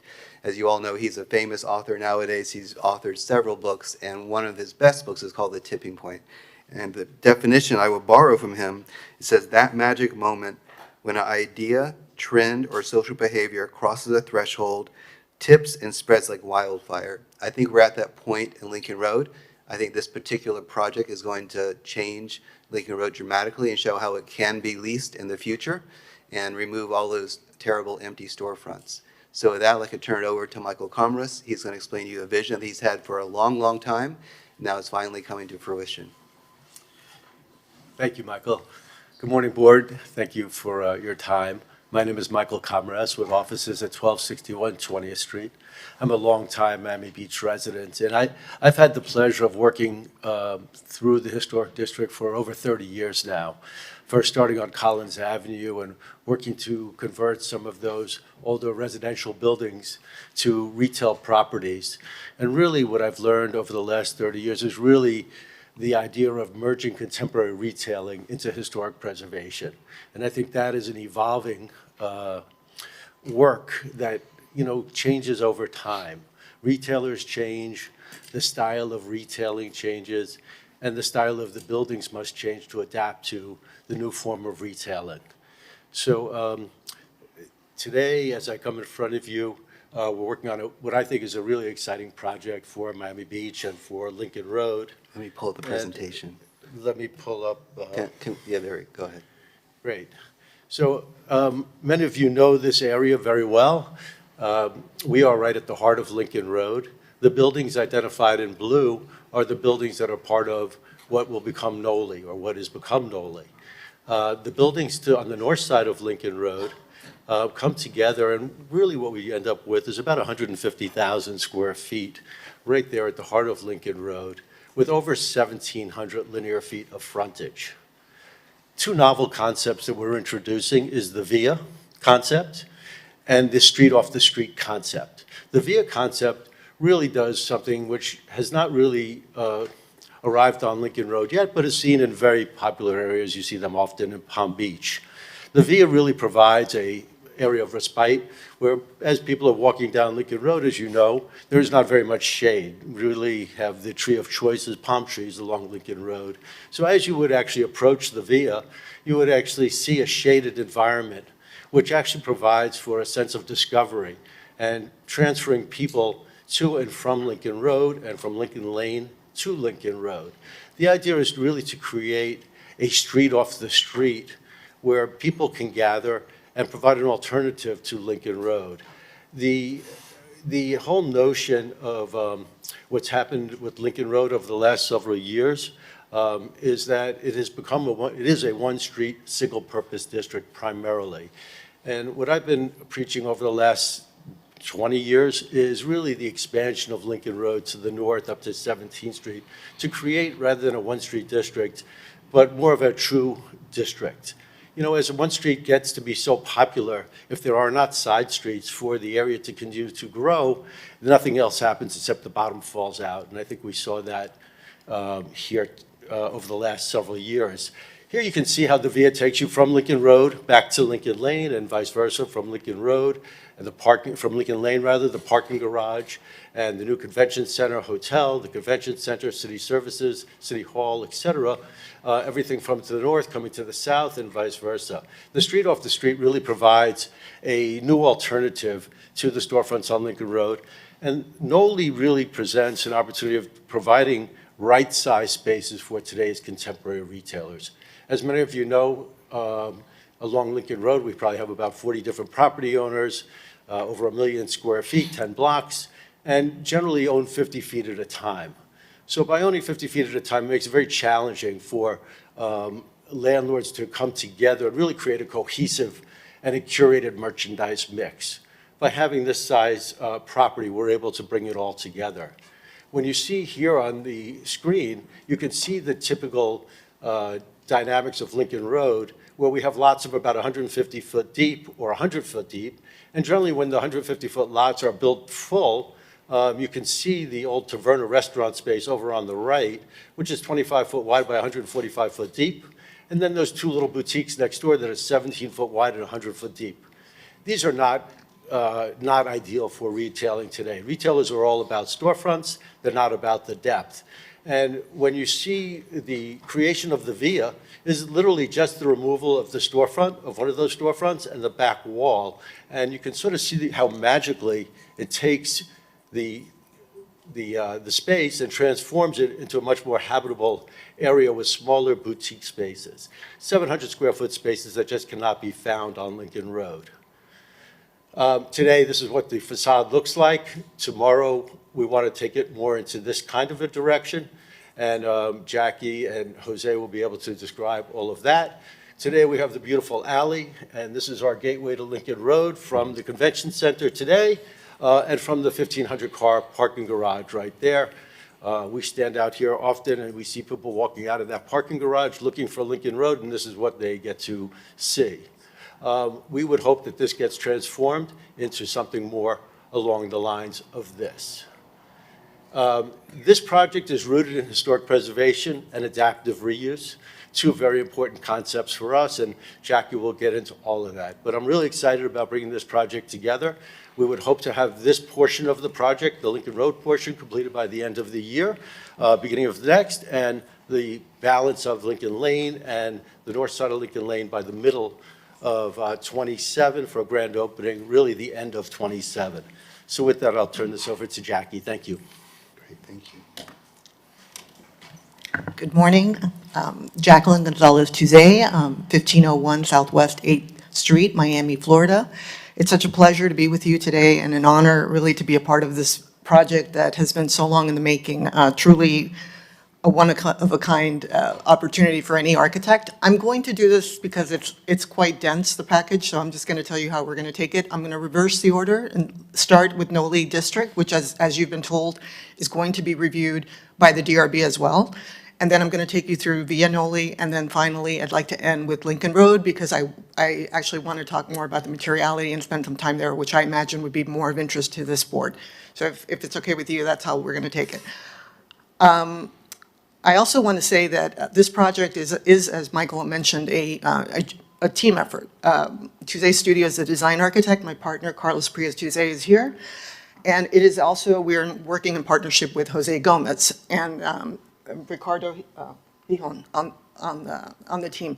It is a massive undertaking to take a service alley, which is very complex, and I can spend time with this, but I won't because I want to jump into the design. But if you do have questions about how we're transforming basically a space for cars and service into a people-oriented, shady oasis. Did you want to? I was going to let you finish your sentence, but before you dive into your presentation, how much longer would you need? Because the time was about to expire. Oh, so- I'm going to need some time. That's fine, but we'll go ahead and set it for that. I stole all her time talking, so I feel bad. Sorry. 10 minutes. I'm not repeating what Michael already introduced the plans. I'm going to just kind of give you the abbreviated, but I just want to mention the enormous lift that it is. All the utilities had to be moved out of the way. If you know FP&L, you know what a lift that is. The service and the trash have been inboarded into the, you'll see that there's corridors that take you to trash rooms, and all of that is going to get picked up in the 723 building, which has a larger facility for trash. So in the evenings, after the restaurants and the other places shut down, that will be ported over to there. You can also see we have two drop-off areas, the turnaround area to the right, and on Meridian, we also have another drop-off area, because really what this is taking an alley and making it an adaptive reuse into a public pedestrian walking area and shopping district. When we were brought into the project, one of the things I should say is that I've been on Lincoln Road since I was 3 years old. So I was really appreciative that Michael wanted this to be a place by locals for locals. And I'm not born here, but it's as close to, when I was 3, I used to feed the pigeon on Lincoln Road. So I have a deep love, and so does Carlos, for Lincoln Road. When we started our practice, we've done a lot of work on Lincoln Road. And I'm very appreciative of the opportunity to help shape this other layer. But we understand that Lincoln Road is a brand, and it's important to respect and honor that tradition without duplicating what it already is. And so we want to differentiate Noli, but also relate to it. So you can think of it as sort of the independent younger sister of Lincoln Road. It has the same DNA, but it definitely has its own identity.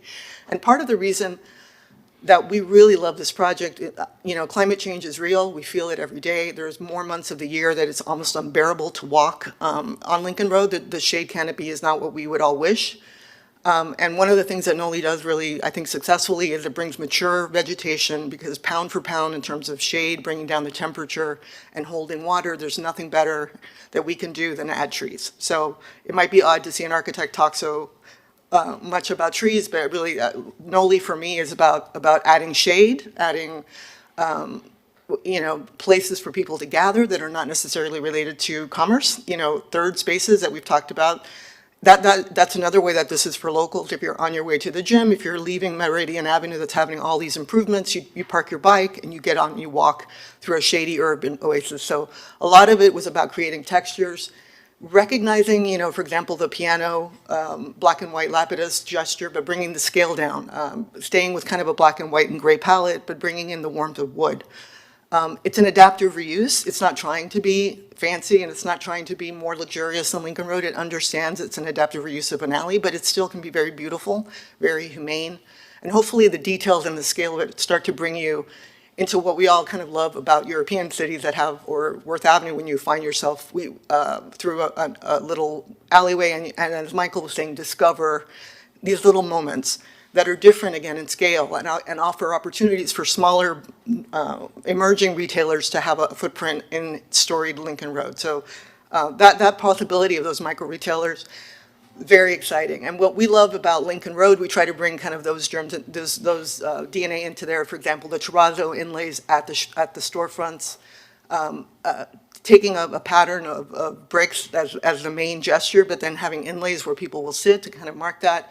And again, the black and white terrazzo. In Noli, it's more, the storefronts are darker. On Lincoln Road, we're going lighter and more of a champagne platinum finish for the storefronts, and I have all the materials there, and I'll show you at the end. But there is a distinction between the two. And we're also bringing in micro retailers to sort of populate, so it's not a park. It's definitely storefronts, and it's the ability to have smaller little emerging footprints, boutiques that are teeny, but cafes, all different kinds of F&B, but populated for humans, and the car is really absent from the space now. The lighting and everything about it hopefully would make it a place that can transform at night to a very kind of convivial environment. A lot of young people would want to come here and hang out, young, old, everybody. And we have the building that you see where the Noli sign is the eatery building that we have transformed by just simply adding trellis columns and vegetation on the edges. We're really not about building new. This is adaptive reuse, and one of the ways we adaptively reuse is by greening the facades. There, you can see the outdoor cafes, and on the buildings of the alley, this is before on the top and after. We are creating this Via Noli, which is my next chapter in this, but you can see the difference. So you remove the trash, you remove all the transformers, we inboard all of that, and essentially add a little more glazing. Commerce has removed some of the mezzanines on the buildings to the right and left, and we've created a mezzanine in the Via, which I'll get to. But it's really it's keeping the palette light, keeping it very much Miami Beach inspired colors. And there's a fin on the building that we're celebrating, and we're bringing in, where we have to, we louver, but it's mostly a stucco and metal very sparingly, but it's going to be more of that kind of solid material. And then you can see what the entry from Meridian looks like. That was a restaurant that we proposed for the roof. That's not part of this application, but just to show you how different ways we're thinking about activating not only the pedestrian realm, but the roof, which we did at Mila quite successfully when we restored the 800 building.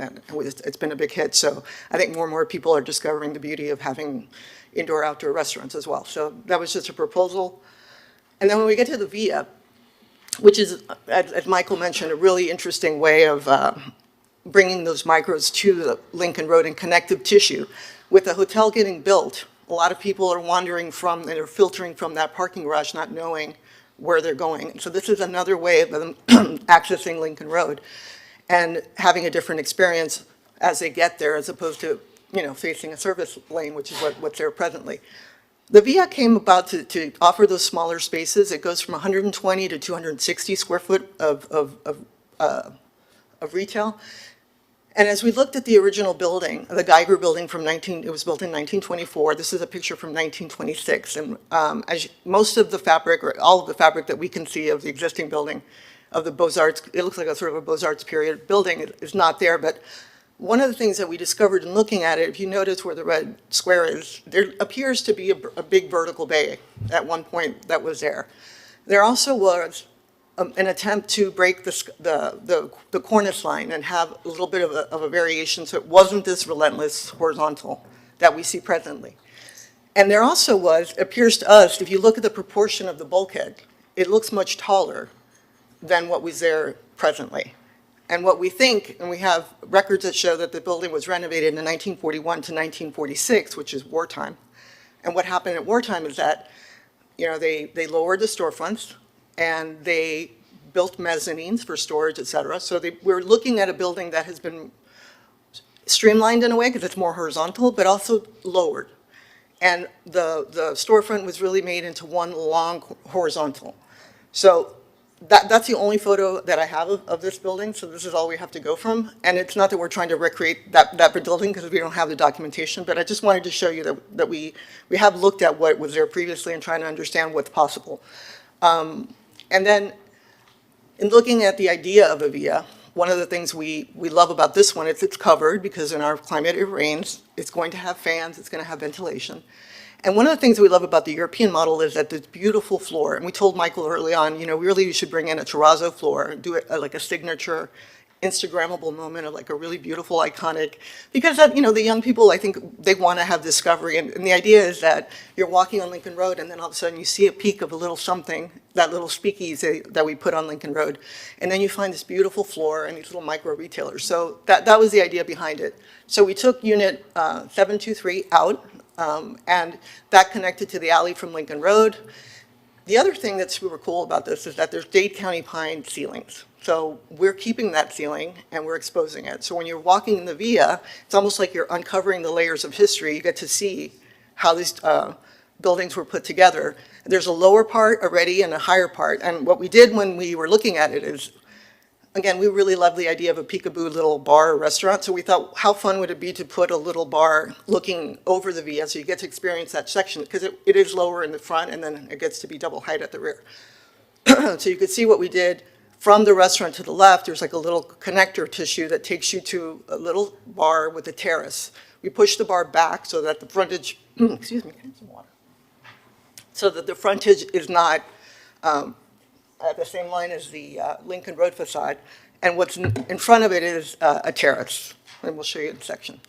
You can see the roof, and that brown is a retractable cover for that terrace. And you can see what it is. It's this little space. That's the existing condition on the top, and then the bottom is proposed. The existing parapet is at 21.6. And what we're going up to is 25.6, so it's a 4-foot difference at the very front of the building, and then we go a little higher to 29 maximum, which is still shorter than the building adjacent, but what we wanted to do is try to create an occupiable space, and that's what it looks like, a little bit more rendered, so you can see. And oops. Maybe 5 more minutes? Just really, really okay. quick. 5 more minutes. Vegetation here made sense to us to sort of announce that there's a shadier district beyond, and also just to make it, we love Worth Avenue and how it has, the growing plants as part of the facade. And we did borrow from a little bit from some of our favorite deco buildings and Miami Beach buildings, how the idea of a portal in stone can be incorporated into an otherwise, different facade. And the stone is sort of celebrating that arrival, that marker that there's an entry portal. And here's a view of what that looks like. I'm just going to go quickly because we're running out of time. And you can see we're introducing a skylight on the other side to bathe it with daylight so we can have planting on the other side of the little speakeasy. And now into Lincoln Road. So this is the current facade condition. It's 7'6" of glass, and the bulkhead is lower than the roofs. All of the ceilings of the first couple bays are all at 12.6, but the glass stops at 9.6. And for today's retail, that's an issue. The last bay was interesting because it had a 20-foot ceiling. For some reason, that bay had a wood joist or much higher. So we found that to be kind of interesting. And as we look at, really the brief is bring the really great retailers to Lincoln Road and really help usher the next great era of Lincoln Road. There's no one that knows this better than our client. And we were just looking at how people are designing these days and informed by Michael, of course. Notice that there's a lot more glass, but that we went to Rodeo Drive, we went to different places that still have legacy heritage buildings, but you're starting to see that, you can do it elegantly if you use the right materials and the right combination of proportions. And across the way, there are these little gems that we love, the Deco period. And in the Deco period, it was about more glass, and we have a lot of examples on Lincoln Road you can see where the knee wall is actually very small. It's more of a base to allow for the variation of the sidewalk, and you're getting these really beautiful larger glass. So it's not atypical. We know that it varies depending on the building, but we do see precedent for both conditions, and we thought for ours, we were, here's another one. So our proposal is to drop the knee wall to 6 inches and to raise the glass to 12.6 from 9.6, to leave the cornice continuous, and then only to break it and to replace, on this facade proposal, replace the top of the fluting with terrazzo, excuse me, with travertine and, travertine and then an entry portal, and you can see what that looks like. I'm just gonna keep going. So what happens is that the last bay where we have the 20-foot ceiling, that's where we allow, because really one of the main things is to have identity. Everybody wants to kind of be able to express their own brand. And when you have this relentless horizontal, it's kind of anathema to these retailers. So we're trying to respect and not lift the line of the block and respect that 21'6" cornice line. But still within that, recognize that that bay originally was a taller ceiling, and then the Via Noli is the other interruption. Other than that, we've kept the cadence of the columns, we've kept the height of the cornice, and we did raise the glass to get the glass closer to what the original ceiling was. Excuse me. And that's what that looks like. As mentioned, we wanted to give variety or 2 options, awning or trellis, depending on the retailer. Some restaurants might want to have a trellis and plant vines on it, which would be beautiful, and some might want to have an awning. Still, I think it's allowing for it and thinking about how to do it elegantly is a nice feature. You can see the base. It's there. It's like many other buildings in this district, it's a black granite, and I have a sample of it. And you can see what kind of the precedents that we were looking at for that. I can go through all of this. The last thing I would like to say is that in the process of doing, we now have a GC involved, and we did do the restoration of 800 Lincoln. So we asked them to scrape the building to see what was behind the fluting that was there now, to see if it was in fact, because it looked kind of terrible in the beginning. It was all kind of chipping paint and not looking great. So we do have another option instead of the travertine for the fluting, which is really what was inspired by the original. And I have the packets, if you don't mind, to pass them out. This is the original condition. When we looked at it, it wasn't, it looked kind of like it wasn't in tremendously good shape, but upon closer inspection, and we got selected demo. This is what we're doing. Jackie, do you want to do it? Yeah, okay. So we have another option for you. Is really to keep that cornice and not tear it down, and keep a portion of the fluting that we can keep, except for the lower red band. To keep more, so basically, the other option is to preserve more of the existing facade. It's the same idea with the same higher facade on the right, and the portal and the travertine, but in this option, it would be more preservation. We would keep more of the original fabric. And that's something that, it came up because we were really doing more forensics about it. And we thought the cornice line looked pretty good and was in good shape. So we wanted to bring that for guidance from this board to see how you guys felt about it. And that's really all I have. The pink shows the additional preservation we would be able to maintain of the original facade. So all of that material, rather than being demolished, would be kept. And everything else would stay the same. And that's what it would look like. And with that, I am. Great. Thank you, Jackie. Why don't you stay for questions? I'm here for any questions. That's all, Madam Chair. I would like to reserve some time for rebuttal. We're here for your questions. Okay. Do we have any board questions for There's the a lot of applicant? information, I know. I know, I'm trying to go through it, but. Go ahead. Haskell? I would like to start by commending Mr. Commerce for taking this initiative. Integrating, North Lincoln Lane with Lincoln Road is, I think, a great idea that we explored over 30 some odd years ago with then City Manager Roger Carlton. And we ran into hurdles because there are multiple property owners, and we couldn't get consensus. I think your father, may he rest in peace, Joe Commerce, was involved in some of those discussions.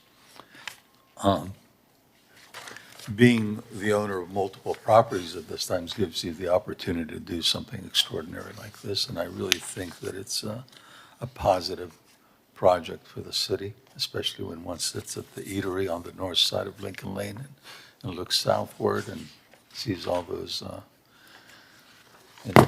garbage trucks and containers and so forth. So I think beautifying Lincoln Lane, integrating it with that plaza and connecting it to Lincoln Road, working on the, minimizing the footprint of all the units, giving them more exposure, I think is a great idea. And I commend you for coming up with this plan, and thank you. And to your team as well, certainly. Mitch, do you have a question? Sure. An impressive project. It seems like one item of contention is the knee wall along Lincoln. Staff wants something a little uniform and higher, and you want more latitude to deviate from that, whether it be a lower knee wall and higher glass. Just on a personal note, I have no issue whatsoever. And just some questions regarding, is that Lincoln Lane North? So you get out of the municipal garage and you have the alleyway. What's going on to the east of your project? Will cars still be able to traverse? Yes, thank you. The idea is that Lincoln Lane would continue to the east and follow all the way over to Washington Avenue, and that would remain active. Really, the whole notion of creating Lincoln Lane as a street off the street is the introduction of storefronts along the whole south side of Lincoln Lane North, really creating second storefronts.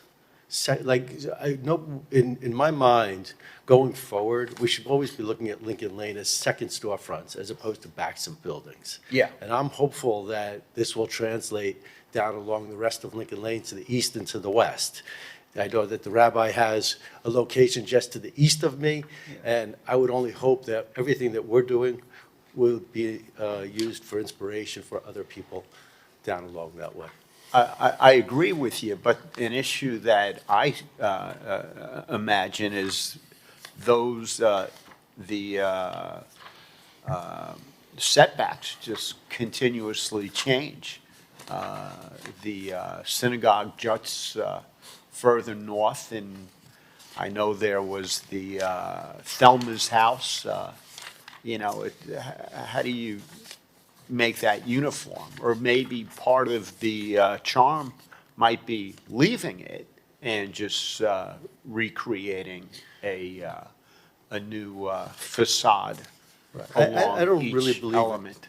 Sorry, I don't really believe it needs to be uniform. I think it needs to be cohesive, but not necessarily uniform. And if you look at the back of our project, or with a second front, if you will, we're not expanding out and filling in that plaza that's there. We're actually creating those setbacks as a new place, a new third space where people can gather and congregate. So I think utilizing the existing architecture, the setbacks, the heights, the widths, all that becomes part of the fabric of the district. And I think all that we can do is look to enhance it and make it better. I don't think we want to change it and make it this uniform corridor. Okay, I agree. And back to the, where the current street will end, that'll be delineated with a curb and a sidewalk. Maybe, I didn't quite capture how that's going to be treated with your renderings. Yeah, we would create bollards. We need to provide for life safety and fire access and so on. Yeah. So we would have bollards that are removable. And it would be with paving patterns. We would create sort of a circular type of arrangement over towards the east end so that as drop-off would want it to occur, it can, and cars can continue to pass by. So both ends would have bollards on it, which would be removable. And the treatment, were those pavers in your rendering? Jackie, I'll let Jackie speak to the finishes. We're going to go with a brick paver in a herringbone pattern, thinner than that. That's the only brick I could find, sorry. Yeah. But it's a thinner brick, herringbone pattern with inlays, marking, again, seating areas or special moments around trees or things like that. So we want to not have a relentless pattern. We have lines that are going across. I can show the site plan if you guys would like it, but yeah, the idea is to kind of really elevate it from, right now, Lincoln Road is a lot of painted surfaces. We want to do an actual material like a brick. It's a humble material, but in a light gray, it could go very nicely with the black and white terrazzo, and we thought, and the vegetation, You so. want to take the remote, Jackie? I can, Whatever, Jackie. sorry. Let me go back.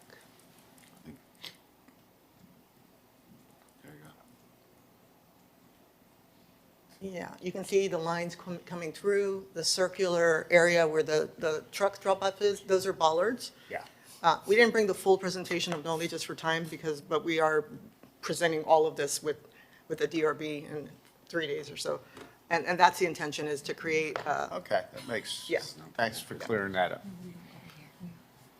All right, Lance? Nick? Yeah. This is a kind of crazy presentation to give. It's a bit disorienting because it's almost like you're presenting details for an entire city. So it's a bit head spinning to see, but overall I think it's great. But I'll reserve my comments for the end. A few questions. So, who owns the street? Does the city still own the City. street? City does. But you will maintain it or operate it? Through a maintenance and improvement agreement that we're negotiating with the city administration right now. Okay. And can you show me, Michael, like on the map where the DRB line is? We only consider south. It's the center of Lincoln Lane. It's the center. Yeah, where you cut off here on the board. Is the line on the drawing accurate? Oh, here. Okay. And all those, I mean, so all the trash, all the stuff is gonna go north of Lincoln Lane. And what about the electrical equipment and what do you have to do? Out of curiosity, what do you have to do? Can we have the presentation back up? Go ahead, Michael. Let me show you where, very important to me was burying all of the utilities and trash. And as you can see, I guess we don't have a pointer, but there's two service corridors, one on the east side. You can sort of see it. Right today, we have four transformers out there and about 5 or 6 dumpsters out in the promenade, or what will be the promenade. All the dumpsters will go into the side. There's trash rooms provided for each tenant, and then a large trash room over on the west side. And basically, the idea is to staff that so that in the middle of the night, we can remove all the trash, bring it over to the 723 loading zone where we'll have a compactor, and then that same laborer is able to bring those bins back to their resting spot. So to me, it was very important not to have a situation where we were leaving trash bins out in the circular area. At 6 o'clock, the garbage trucks come in, they dump all the stuff, and half of it gets out onto the street. So the whole idea of doing it in the middle of the night, bringing the dumpsters to the trash compactor and bringing them back allows us to keep everything nice and tidy, and that's super important to me. Yes, about the electric also. Oh, the electric as well. We are consolidating, we've been literally been working with FP&L for over a year now to consolidate the 4 or 5 Typical. transformers into one transformer in more contemporary power, and that's all being relocated over into the east side of building. You can see there's a little FP&L vault area. So everything to me is hidden and tidy. Again, this is another street front as opposed to a back of a building. Super Yeah, important. I mean, I love it. I'm just interested how you execute it. I mean, it's great. And these are each individual, are these all separate folios, the addresses? There is one folio for this property. Okay. There's one folio. There is the corner building, which is not part of the application. There is a covenant between the two properties so that they can share areas. That was put in place several years ago. Interesting. And then just one last question for staff, I suppose. So really, it's the demo of the VIA that we're considering? The The facade? demo as well as the changes of the design for the front along Lincoln Road and Lincoln Lane North. Yeah, so as it relates to the retail space is really literally just the removal of a storefront and the removal of the back wall. And the via starts at 15 feet, and as Jackie said, it rises up to 20 feet. So it actually is constantly providing that sense of discovery. What was interesting as we went through, with the contractor, we started looking at these facades, we were able to really dig deeper into the existing facade. And, in a nod towards the preservation, we came up with a slightly different or modified proposal to really accept more preservation. So we sort of like where we're going with that. It really keeps and maintains a lot of that facade, which was otherwise being reconfigured and modified with travertine. And I guess, can you go to page 2.11?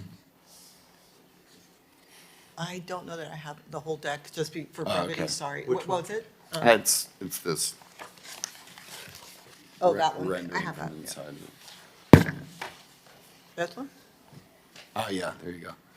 Yeah, so that's the Dade County pine you're exposing on the underside of that. Yeah. I didn't realize that the via was covered. I thought it was It gonna is be open, covered, but yeah. that's Yeah, great. and we love the idea that you're kind of uncovering the history a Yeah. little bit. So one moment you get to see that exposed. This front end, we're going to redo it because when we build the roof, the structure of that's going to be new, but the back is going to be exposed. So, Could you maybe show the most clear, before and after, what is happening with the storefronts? Actually, I've seen the before, but. this is Okay, before. before. Okay. And you can see the bulkhead is quite Yeah. low. And if you just have it in your mind for a second and we look at the historic photo that we have, you can see that the proportion to our, when we overlaid it, it looked like there was at one point less bulkhead. And it's very telling, again, that all of those improvements happened from 41 to 46. This was wartime era, shortages, people were lowering their storefront, not necessarily for a design standpoint, but, it's a hard thing, and we understand how far back in time do you go? Yeah. And so we're trying to find that balance for this project. That's why we brought this preservation option to you we actually are good with that Crennis. We think it's it's nice and it's in good shape, and we did restore the 800 building. We did the same kind of forensics there, and the contractor wanted to get rid of the panels, and we told him, no, let's try to see if we can keep them. We don't like to do that unless we're certain, but we have done some demo. We do feel good about it, and the cornice is in good shape.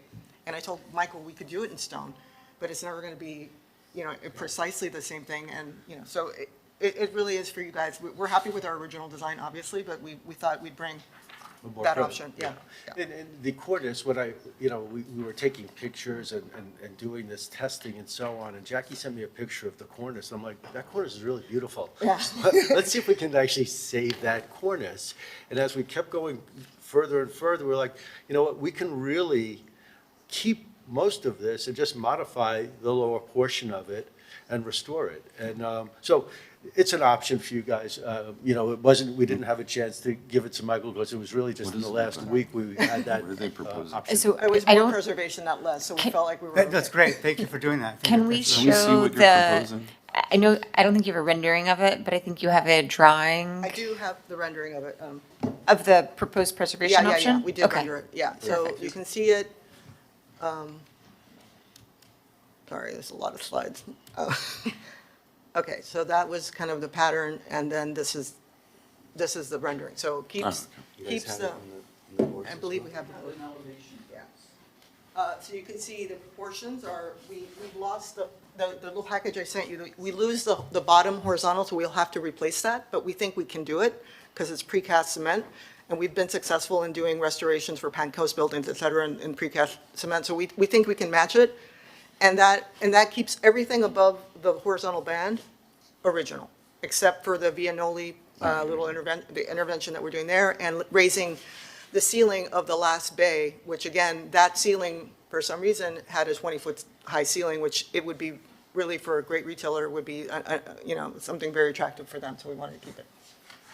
So there's remind me one more time about the knee wall. It's like a 6-inch Yeah, we have curb or 12, they would like 6. No, I'm sorry, we would like 6. Sorry, reverse. Staff has requested 12.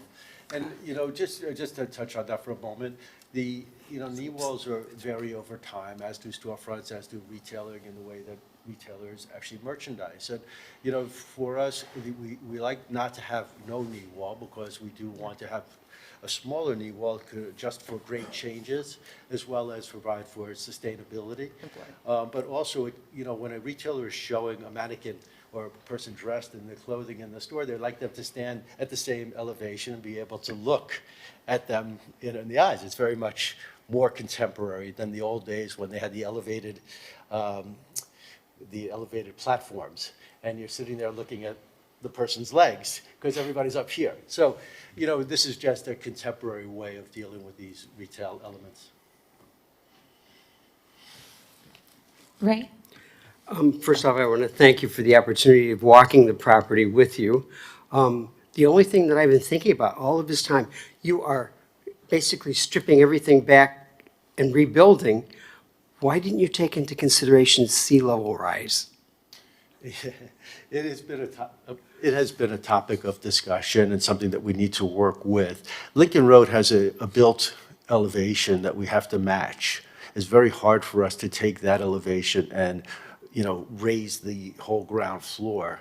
And then we have to meet in the rear, but maybe Jackie can Yeah, I speak to just that. want to say they're investing in a substantial amount of improving the drainage of Lincoln Lane, so that's good. And in our opinion, the best thing we could do is add more trees, add more shade.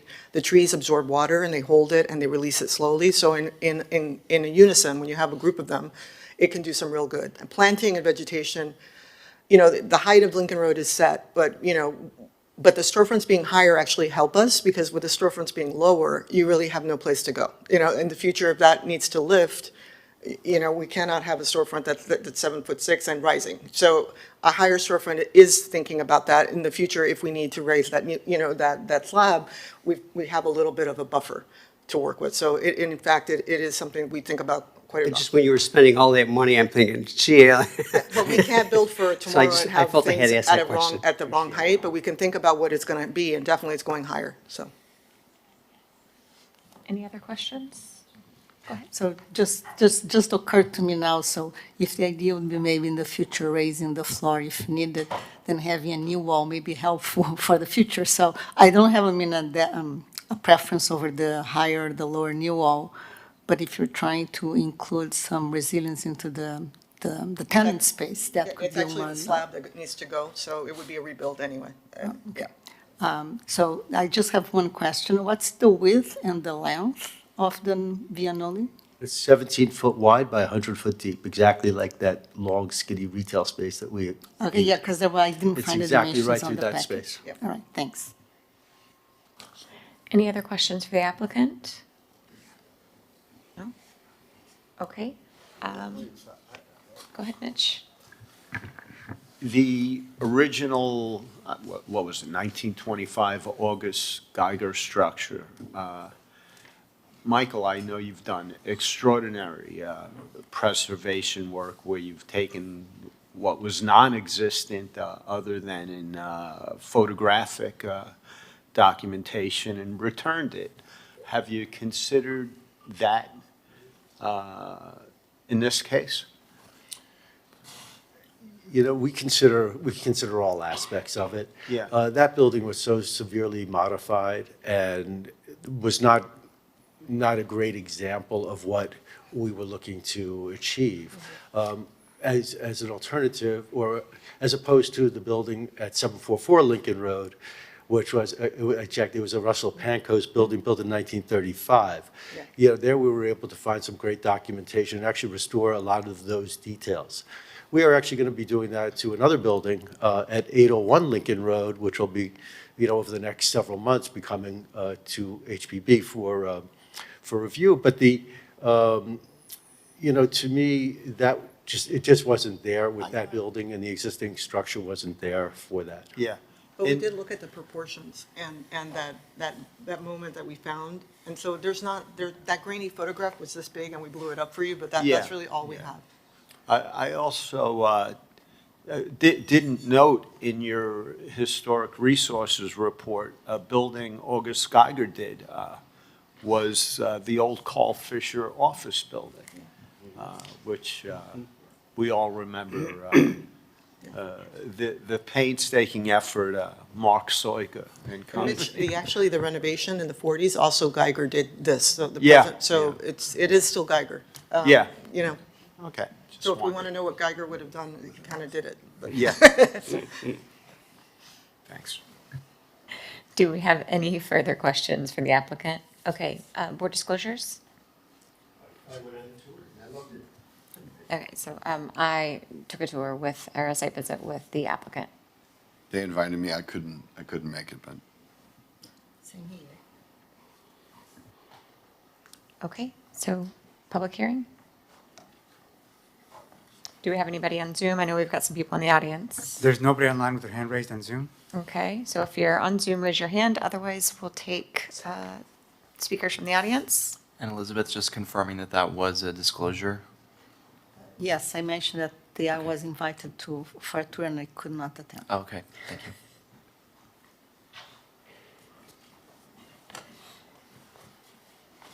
Good morning again. Meg Lusto, Executive Director of the Miami Design Preservation League. We strongly support the proposed development at 719-37 Lincoln Road. This project represents a thoughtful and sophisticated addition to Lincoln Road, demonstrating a clear commitment to high-quality design, placemaking, and the continued evolution of one of Miami Beach's most important civic and commercial corridors.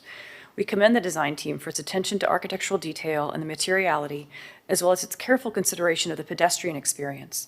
The project successfully balances contemporary design with sensitivity to its surroundings, creating buildings that feel both distinctive and appropriately integrated into the character of Lincoln Road.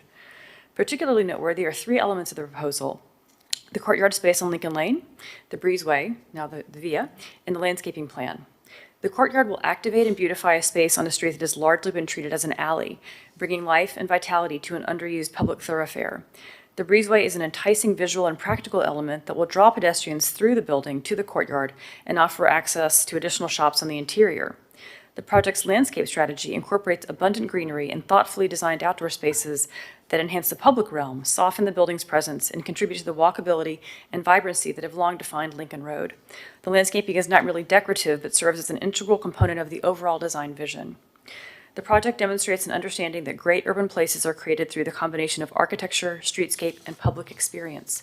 By investing in these elements, the proposal elevates the quality of the corridor while reinforcing Lincoln Road's role as one of Miami Beach's premier pedestrian destinations. MDPL appreciates the applicant's vision and attention to detail and believes this proposal will make a positive contribution to Lincoln Road and the broader Miami Beach community.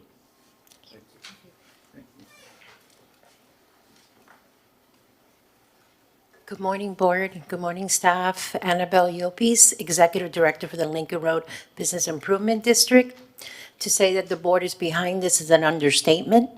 I think Michael, when he referred to that quote, could hit it on the mark. Lincoln Road is at its tipping point, and this development really takes us over to the positive side, to the next evolution of Lincoln Road. It is such a thoughtful and curated development to consider not just the historic side, but also the commercial side and also the local side. The fact that he's really thinking about bringing more local mom and pop unique retail is really what defined Lincoln Road for so many years. And I think this is really going to add that layer to it. Also, making the storefronts brighter and the glass bigger, it really, really enhances the consumer experience. I don't know, sometimes you're walking on Lincoln Road and the stores are open, but you have no idea. They're dark. This will add a brightness to it and a more engagement with that business aspect. We love the VIA component of connecting Lincoln Road with Lincoln Lane North. They're building the Padel Court on the garage. This is going to add another layer of the enhancement to that service and amenity that Lincoln Road District is getting. And then, of course, the patio area that they're doing with all the lush trees and all that, it really will create a place where the locals can come and really just hang out and enjoy Lincoln Road at a whole nother level. So we are happy to be supporting this project and we can't wait for it to be done. Thank you. Do we have anybody else in chambers? We do have a wishing to caller speak? online now as well. Okay, go ahead. Caller, the phone number ends in 5600. Hello? Hello, do you swear to tell the truth, the whole truth, and nothing but the truth? Yes. Thank you. You have 2 Good minutes. Please morning. state My your name name and is- address. My name is Cristina Vega. Address is 65 Washington. I'm the founder of Cyber Money Laundering and Real Estate Investigations Corp. I am here to formally object the application because it is void ab initio due to fraud. Our forensic audit shows multiple instances of fraud and forgery.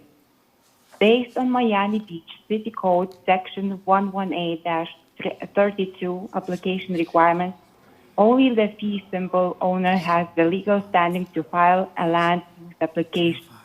Parcel 02323400700490 is owned by MAC 719 LR LLC, as it is shown on the Miami-Dade County Property Appraiser portal. However, the application documents, including the city's memorandum, shows completely different entities, MAC 723 LL LLC, and another one is MAC 723 LLC. Next, we formally challenge the letter of support from Lions Development. Public records confirm that the neighbor writing the support letter is likely the beneficial owner of the applicant itself. If Michael Simpkins from Lion Development signed a letter of support for this project while legally holding an interest in the neighboring 720 Lincoln Road, it proves the support is coming from the inside of a transaction, not from the neutral neighbor.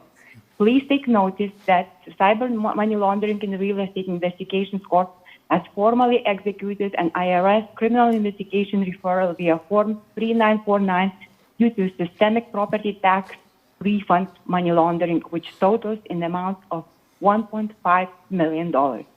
We also want to confirm if the development entity is going to pursue tax credits for federal historic preservation. Thank you. Thank you. Does the applicant, is there anyone else on Zoom? No. Okay. Does the applicant have any rebuttal to? To the public? last caller, interesting way to market herself, but no. We have no rebuttal for that silliness. But there are 2 conditions that we'd like to modify in part of a motion to approve. The first would be to modify the condition asking for 12 inches. We'd like to reduce that to 6 inches. And then, as Jackie and Michael have described, what I would refer to as Exhibit A that was passed out to you all, it's the revised elevation that shows a greater retention of the contributing building facade on Lincoln Road. So the order could reference that.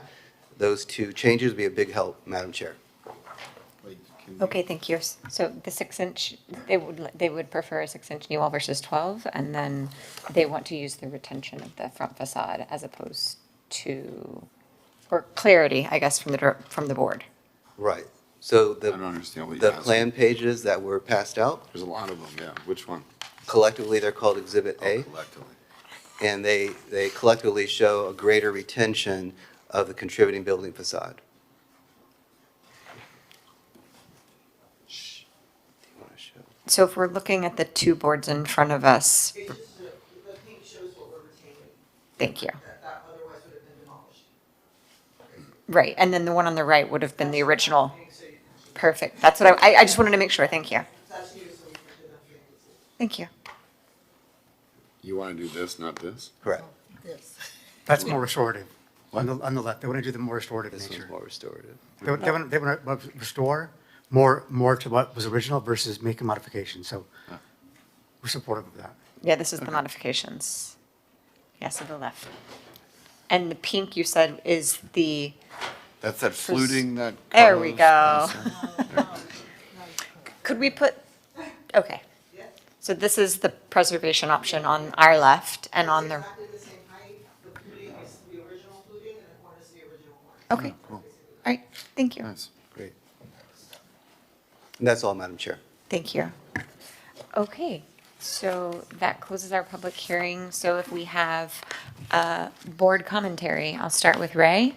Do you have any additional commentary? Haskell? Mitch? Nick?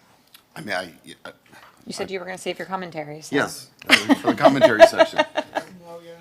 No, I think I mean, it's been said by many people. I think that this will be like an amazing project for the neighborhood. I applaud your efforts and the initiative. I will just say that I think last month we had an application where we're like just focusing on the knee wall. And it's easy to kind of lose sight of the knee wall and the complexity of this overall development. So I don't, it's hard to see how a knee wall affects me, a matter of inches. I don't know how strongly staff feels about that. I think it just offers more of a, sunny day flooding protection, because we're seeing more and more of that, so having a little bit higher knee wall, we offer more protection for the interior of the store, but I do understand that these are very, very valuable properties, and that, when needed, the slab will be removed and the elevation raised, so I don't object to what they're proposing. It may provide some more protection in the short term if the knee wall is a little bit higher, but I also understand, and thank you, Michael, for giving me this information on the, somebody standing looking at the mannequin, having the same level. I can understand the importance of that as well. And presumably they would have to deploy flood panels or something for that. The problem with that is nobody can, I've never seen flood panels deployed on an actual flooding event, because typically the flooding happens outside of a hurricane versus when a hurricane is here. Yeah. Elizabeth, do you have any commentary? No, I don't have anything to add. I just thank you so much for the presentation. I appreciate the effort in restoring that part of Lincoln Road, being a resident of Miami Beach for 30 years or so. I really appreciate the comeback of the street and the activity that used to be there and it got lost through time. Yeah, thank you. Thank you. So, my commentary will echo. Do you have comments, Mitch? No. Okay, so my commentary, just to wrap it up, will echo a lot of what has already been said here. The combination of the preservation with the adaptive reuse in this space and trying to revitalize this commercial district that, admittedly needs some of that revitalization. I oftentimes will take our applicants up on meeting with them, but understanding a little bit more on the commercial aspect of it and understanding these smaller storefronts and the need for that as opposed to 13-foot wide or 17-foot wide and 150 deep, that's something that I don't think the average everyday citizen thinks about when they're walking down Lincoln Road. They don't think about the amount of space that a retailer has to fill in order to rent one of these spaces that exist as they are now. I'm admittedly a sucker for trees. I live on Meridian Avenue, and there's a very good reason for that. The trees that line Meridian Avenue that are now going to be brought, with the renovations that the city's doing at Meridian and Lincoln, and how that's going to tie into what I see as a very ambitious project that you've undertaken here. I think will be a boon for the city. And I like the idea of bringing the residents back to Lincoln Road. I'm there somewhat regularly, but admittedly, our residents are drawn elsewhere, and creating something like this for our residents to come to, I think, deserves the accolades that I think you're going to see from us, and the support that this board, I think, is ready to offer. So with that, I'll entertain a motion if anybody has one. I'll make a motion to approve, incorporating our comments on for the 6-inch knee wall as per the applicant's desire, and the preservation option as presented on the board. I'll second the motion. Oh, we have a first in 2 seconds, so. Mr. Meyer, second the motion. All in favor? Aye. Any opposed? Motion passes 6-0. Congratulations. Thank you very much. Thank you, everybody. Congratulations. Michael, Comrades, I anticipate you're rearing to get going. When do you anticipate breaking ground and completion? Oh, yeah, no, we're ready to go. I'm hoping that the Lincoln Road portion will be done by end of the year, first quarter of next year. Wow. So this is a now project. All right. Best of luck. Thank you all. Appreciate it.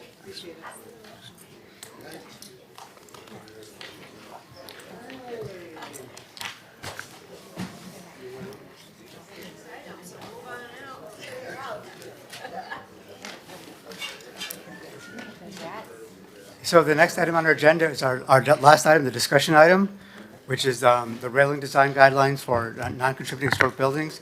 And our next planning director, Deborah Tackett's going to present this item. Thank you, Michael. Thank you for the introduction. It's so great to be in front of the Historic Preservation Board again.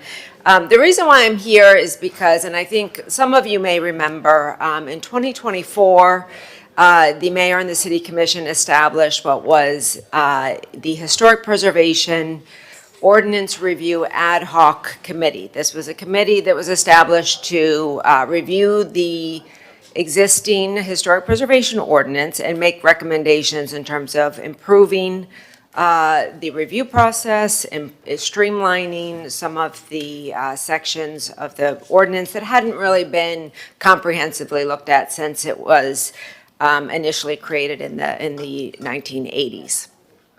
With that, the final report of the ad hoc committee was presented to this board in 2025. It was also presented to the mayor and city commission. What came out of that were several ordinance amendments. Could you guys keep it down, please? Were several different ordinances. One portion of that, of those ordinance modifications that were adopted was administrative review in terms of expanding some of the things that staff could review and improve administratively. During the discussion with the committee, as well as the discussions with this board and the mayor and city commission, was railings, right? Railings have been a hot topic in the historic districts for quite some time, for at least as long as I've been here. So primarily because the vast majority of all railings, whether they're historic or not, if you installed your railings prior to, say, 1985, they're likely not going to meet the current fire, life safety, and building code requirements. That is primarily, there's two things that we see time and time again that these railings don't meet, which is the required 42-inch height, as well as the maximum of the 4-inch rejection. So the maximum spacing in such railings cannot exceed the 4 inches.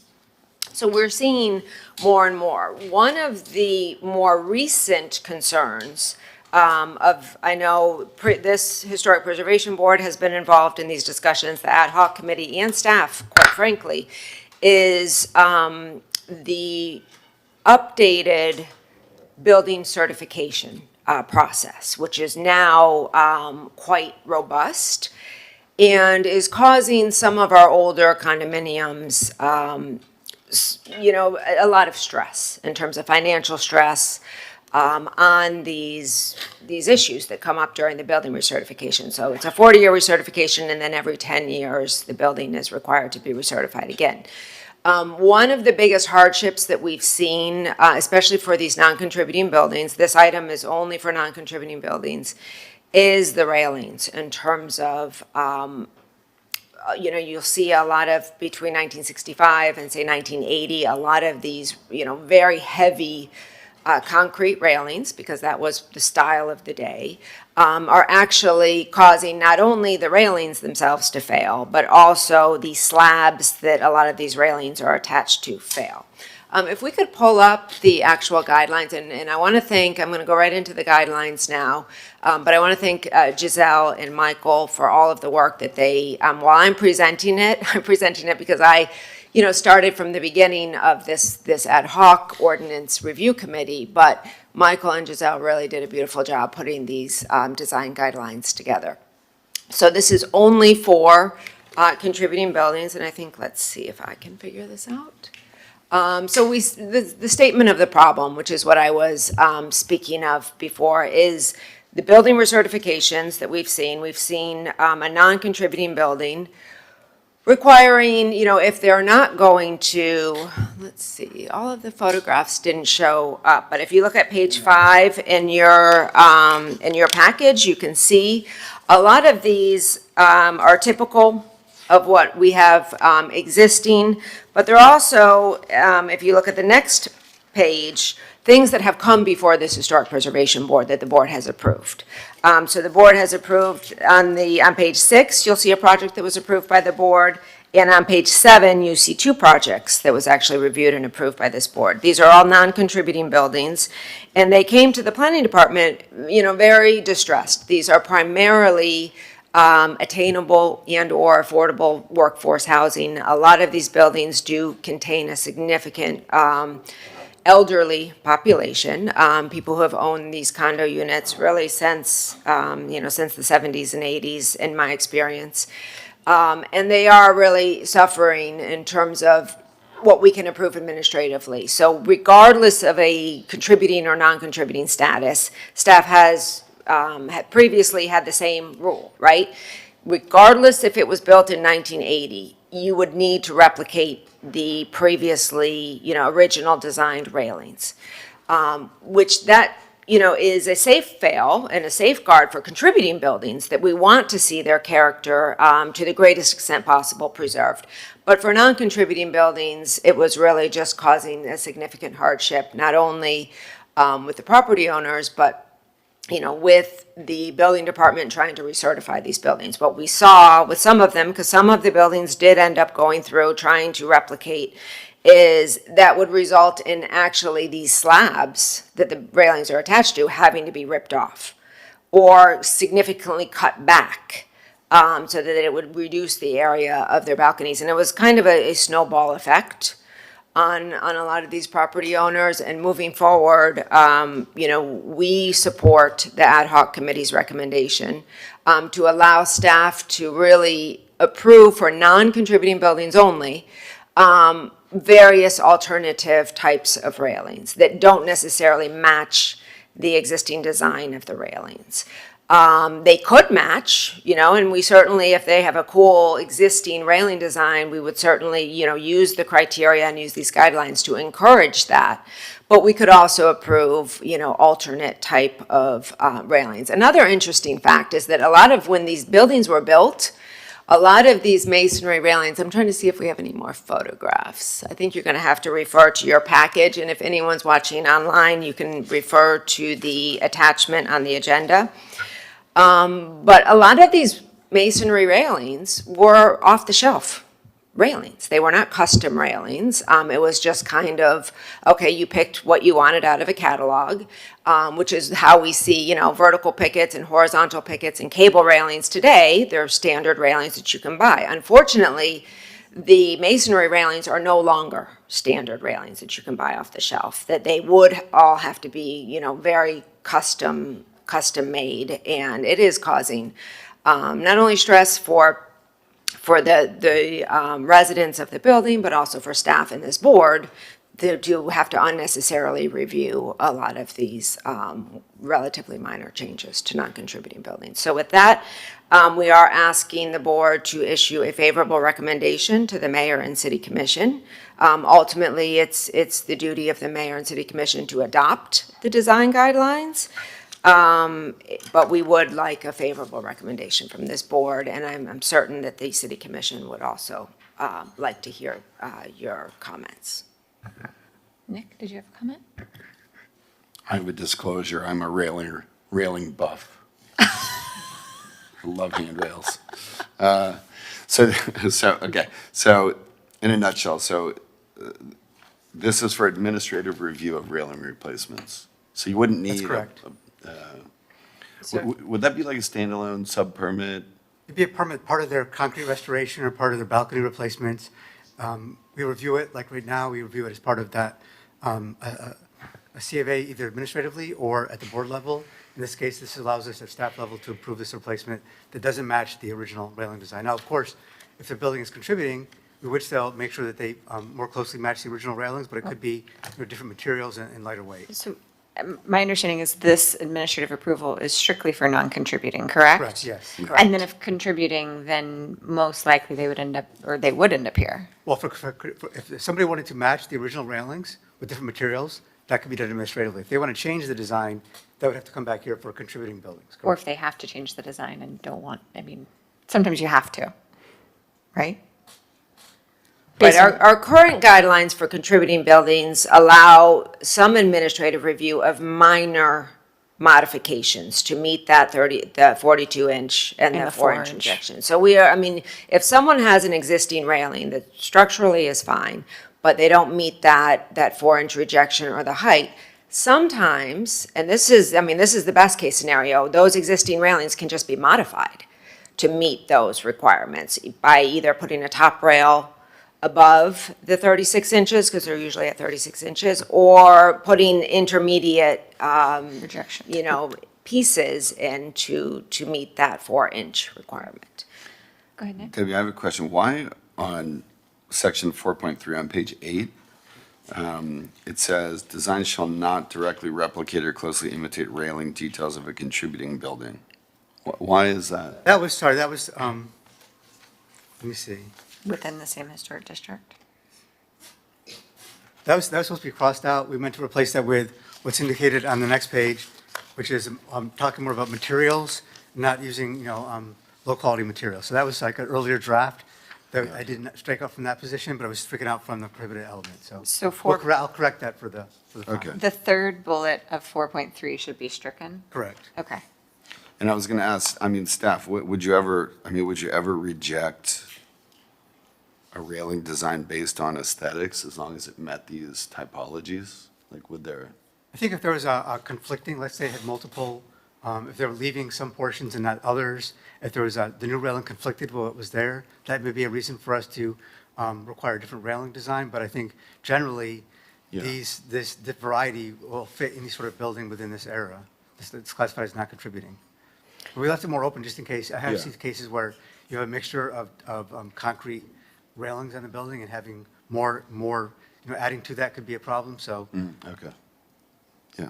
I think this seems smart and very logical, yeah.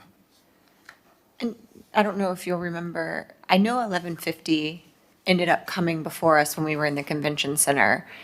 Did that have to do with the railings? Was that the reason this happened? Like they were doing something that was all administratively approved and then they ended up having to come to us for something. Yeah, that was the railings. We It had did to do with review the railings. railings. I don't think necessarily that was what tipped us in terms of the recommendation that we be able to have expanded administrative authority. From my experience, it's really these building recertifications. Yeah. I mean, that's what, when we started seeing more and more of these, primarily, again, late 60s, 1970s buildings, that were just not passing primarily because of that weight and the slabs of their railings. And to me, I guess to me, the reason I just remember the building and I know people live on, and I told Nick, they're now a client of mine because my tennis instructor lives there, but neither here nor there.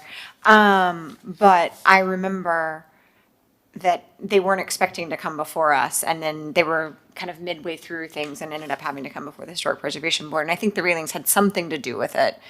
They're coming before us. And I remember thinking that that's a heavy lift for a non-contributing building to have to come in kind of late in the stage or like late in the game when you're trying to get things done. Yeah, and what we've seen too, and maybe this type of thing cannot be avoided, but we've seen is you have a general contractor on site.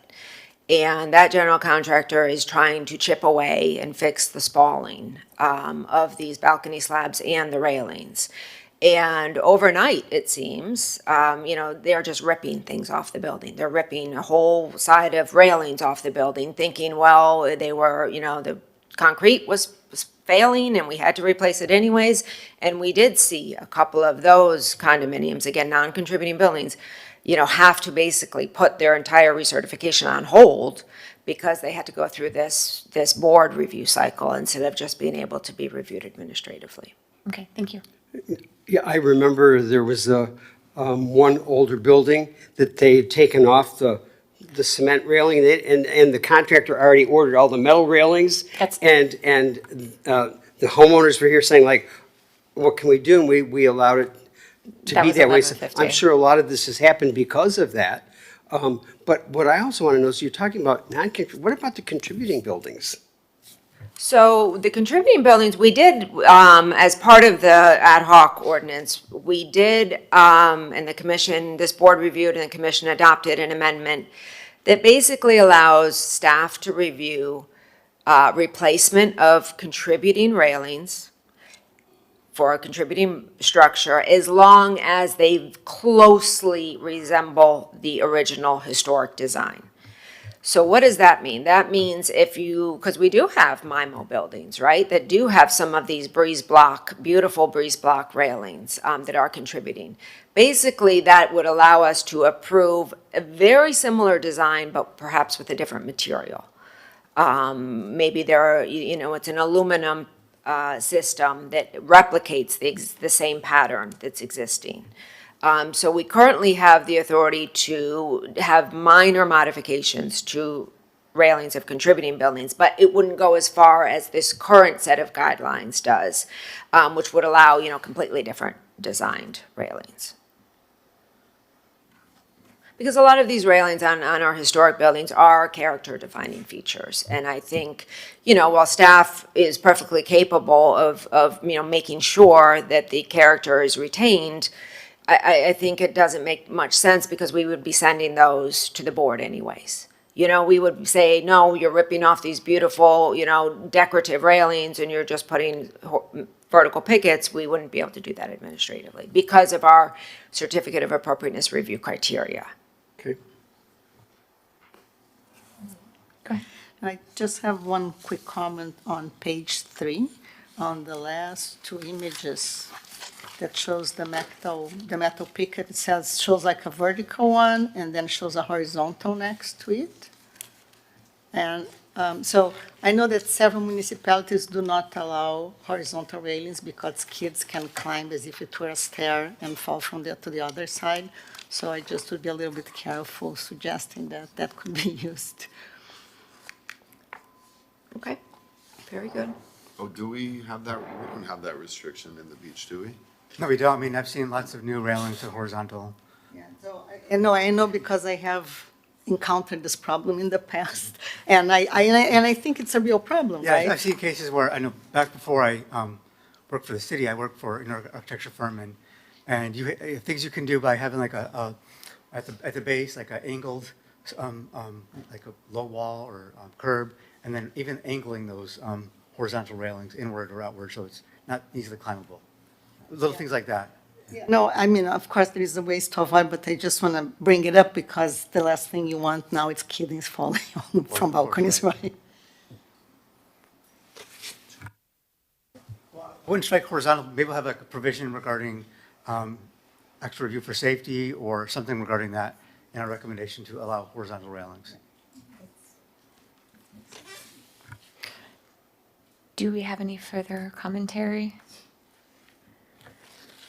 Do you want to take public comment on it? If we have any? Any public commentary? We have no public commentary from There's chambers. nobody online with their hand raised. Okay. So planning is looking for a motion from, A motion support? recommendation to the mayor and Recommendation city support, commission. okay. We are planning on bringing this to the July commission. Okay. Would anybody like to? I would make a motion to move it forward. Yeah, no, I'm sorry, Deborah, one more question. So the little drawings that we have on page 3, they are suggested options for building owners. It's like they can come, it's like the manual of options, they say, oh, I could Yeah, I pick mean, one of these are these, or- somewhat diagrammatic. Yeah. They're not exactly how they would be. I think that is one thing that Michael and I talked about is maybe getting a little bit more detailed, 1 or 2 drawings that are more technical, which I think we Right. can do Yeah. For the commission Right, agenda. I think that would be very helpful, especially for buildings that the owners, they are not workforce, that they don't have like a lot of reserves.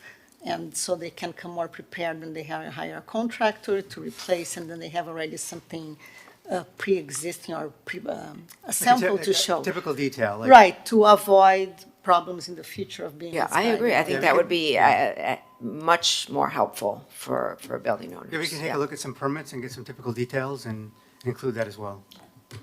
You're also missing the existing types. I mean, all the, like, the kind of MIMO. Yeah, there's all sorts of existing. Bed railings. I mean, but some of the more unique ones are ones that are typically going to be on contributing buildings. Yeah. And that we don't want to see replaced with alternate designs.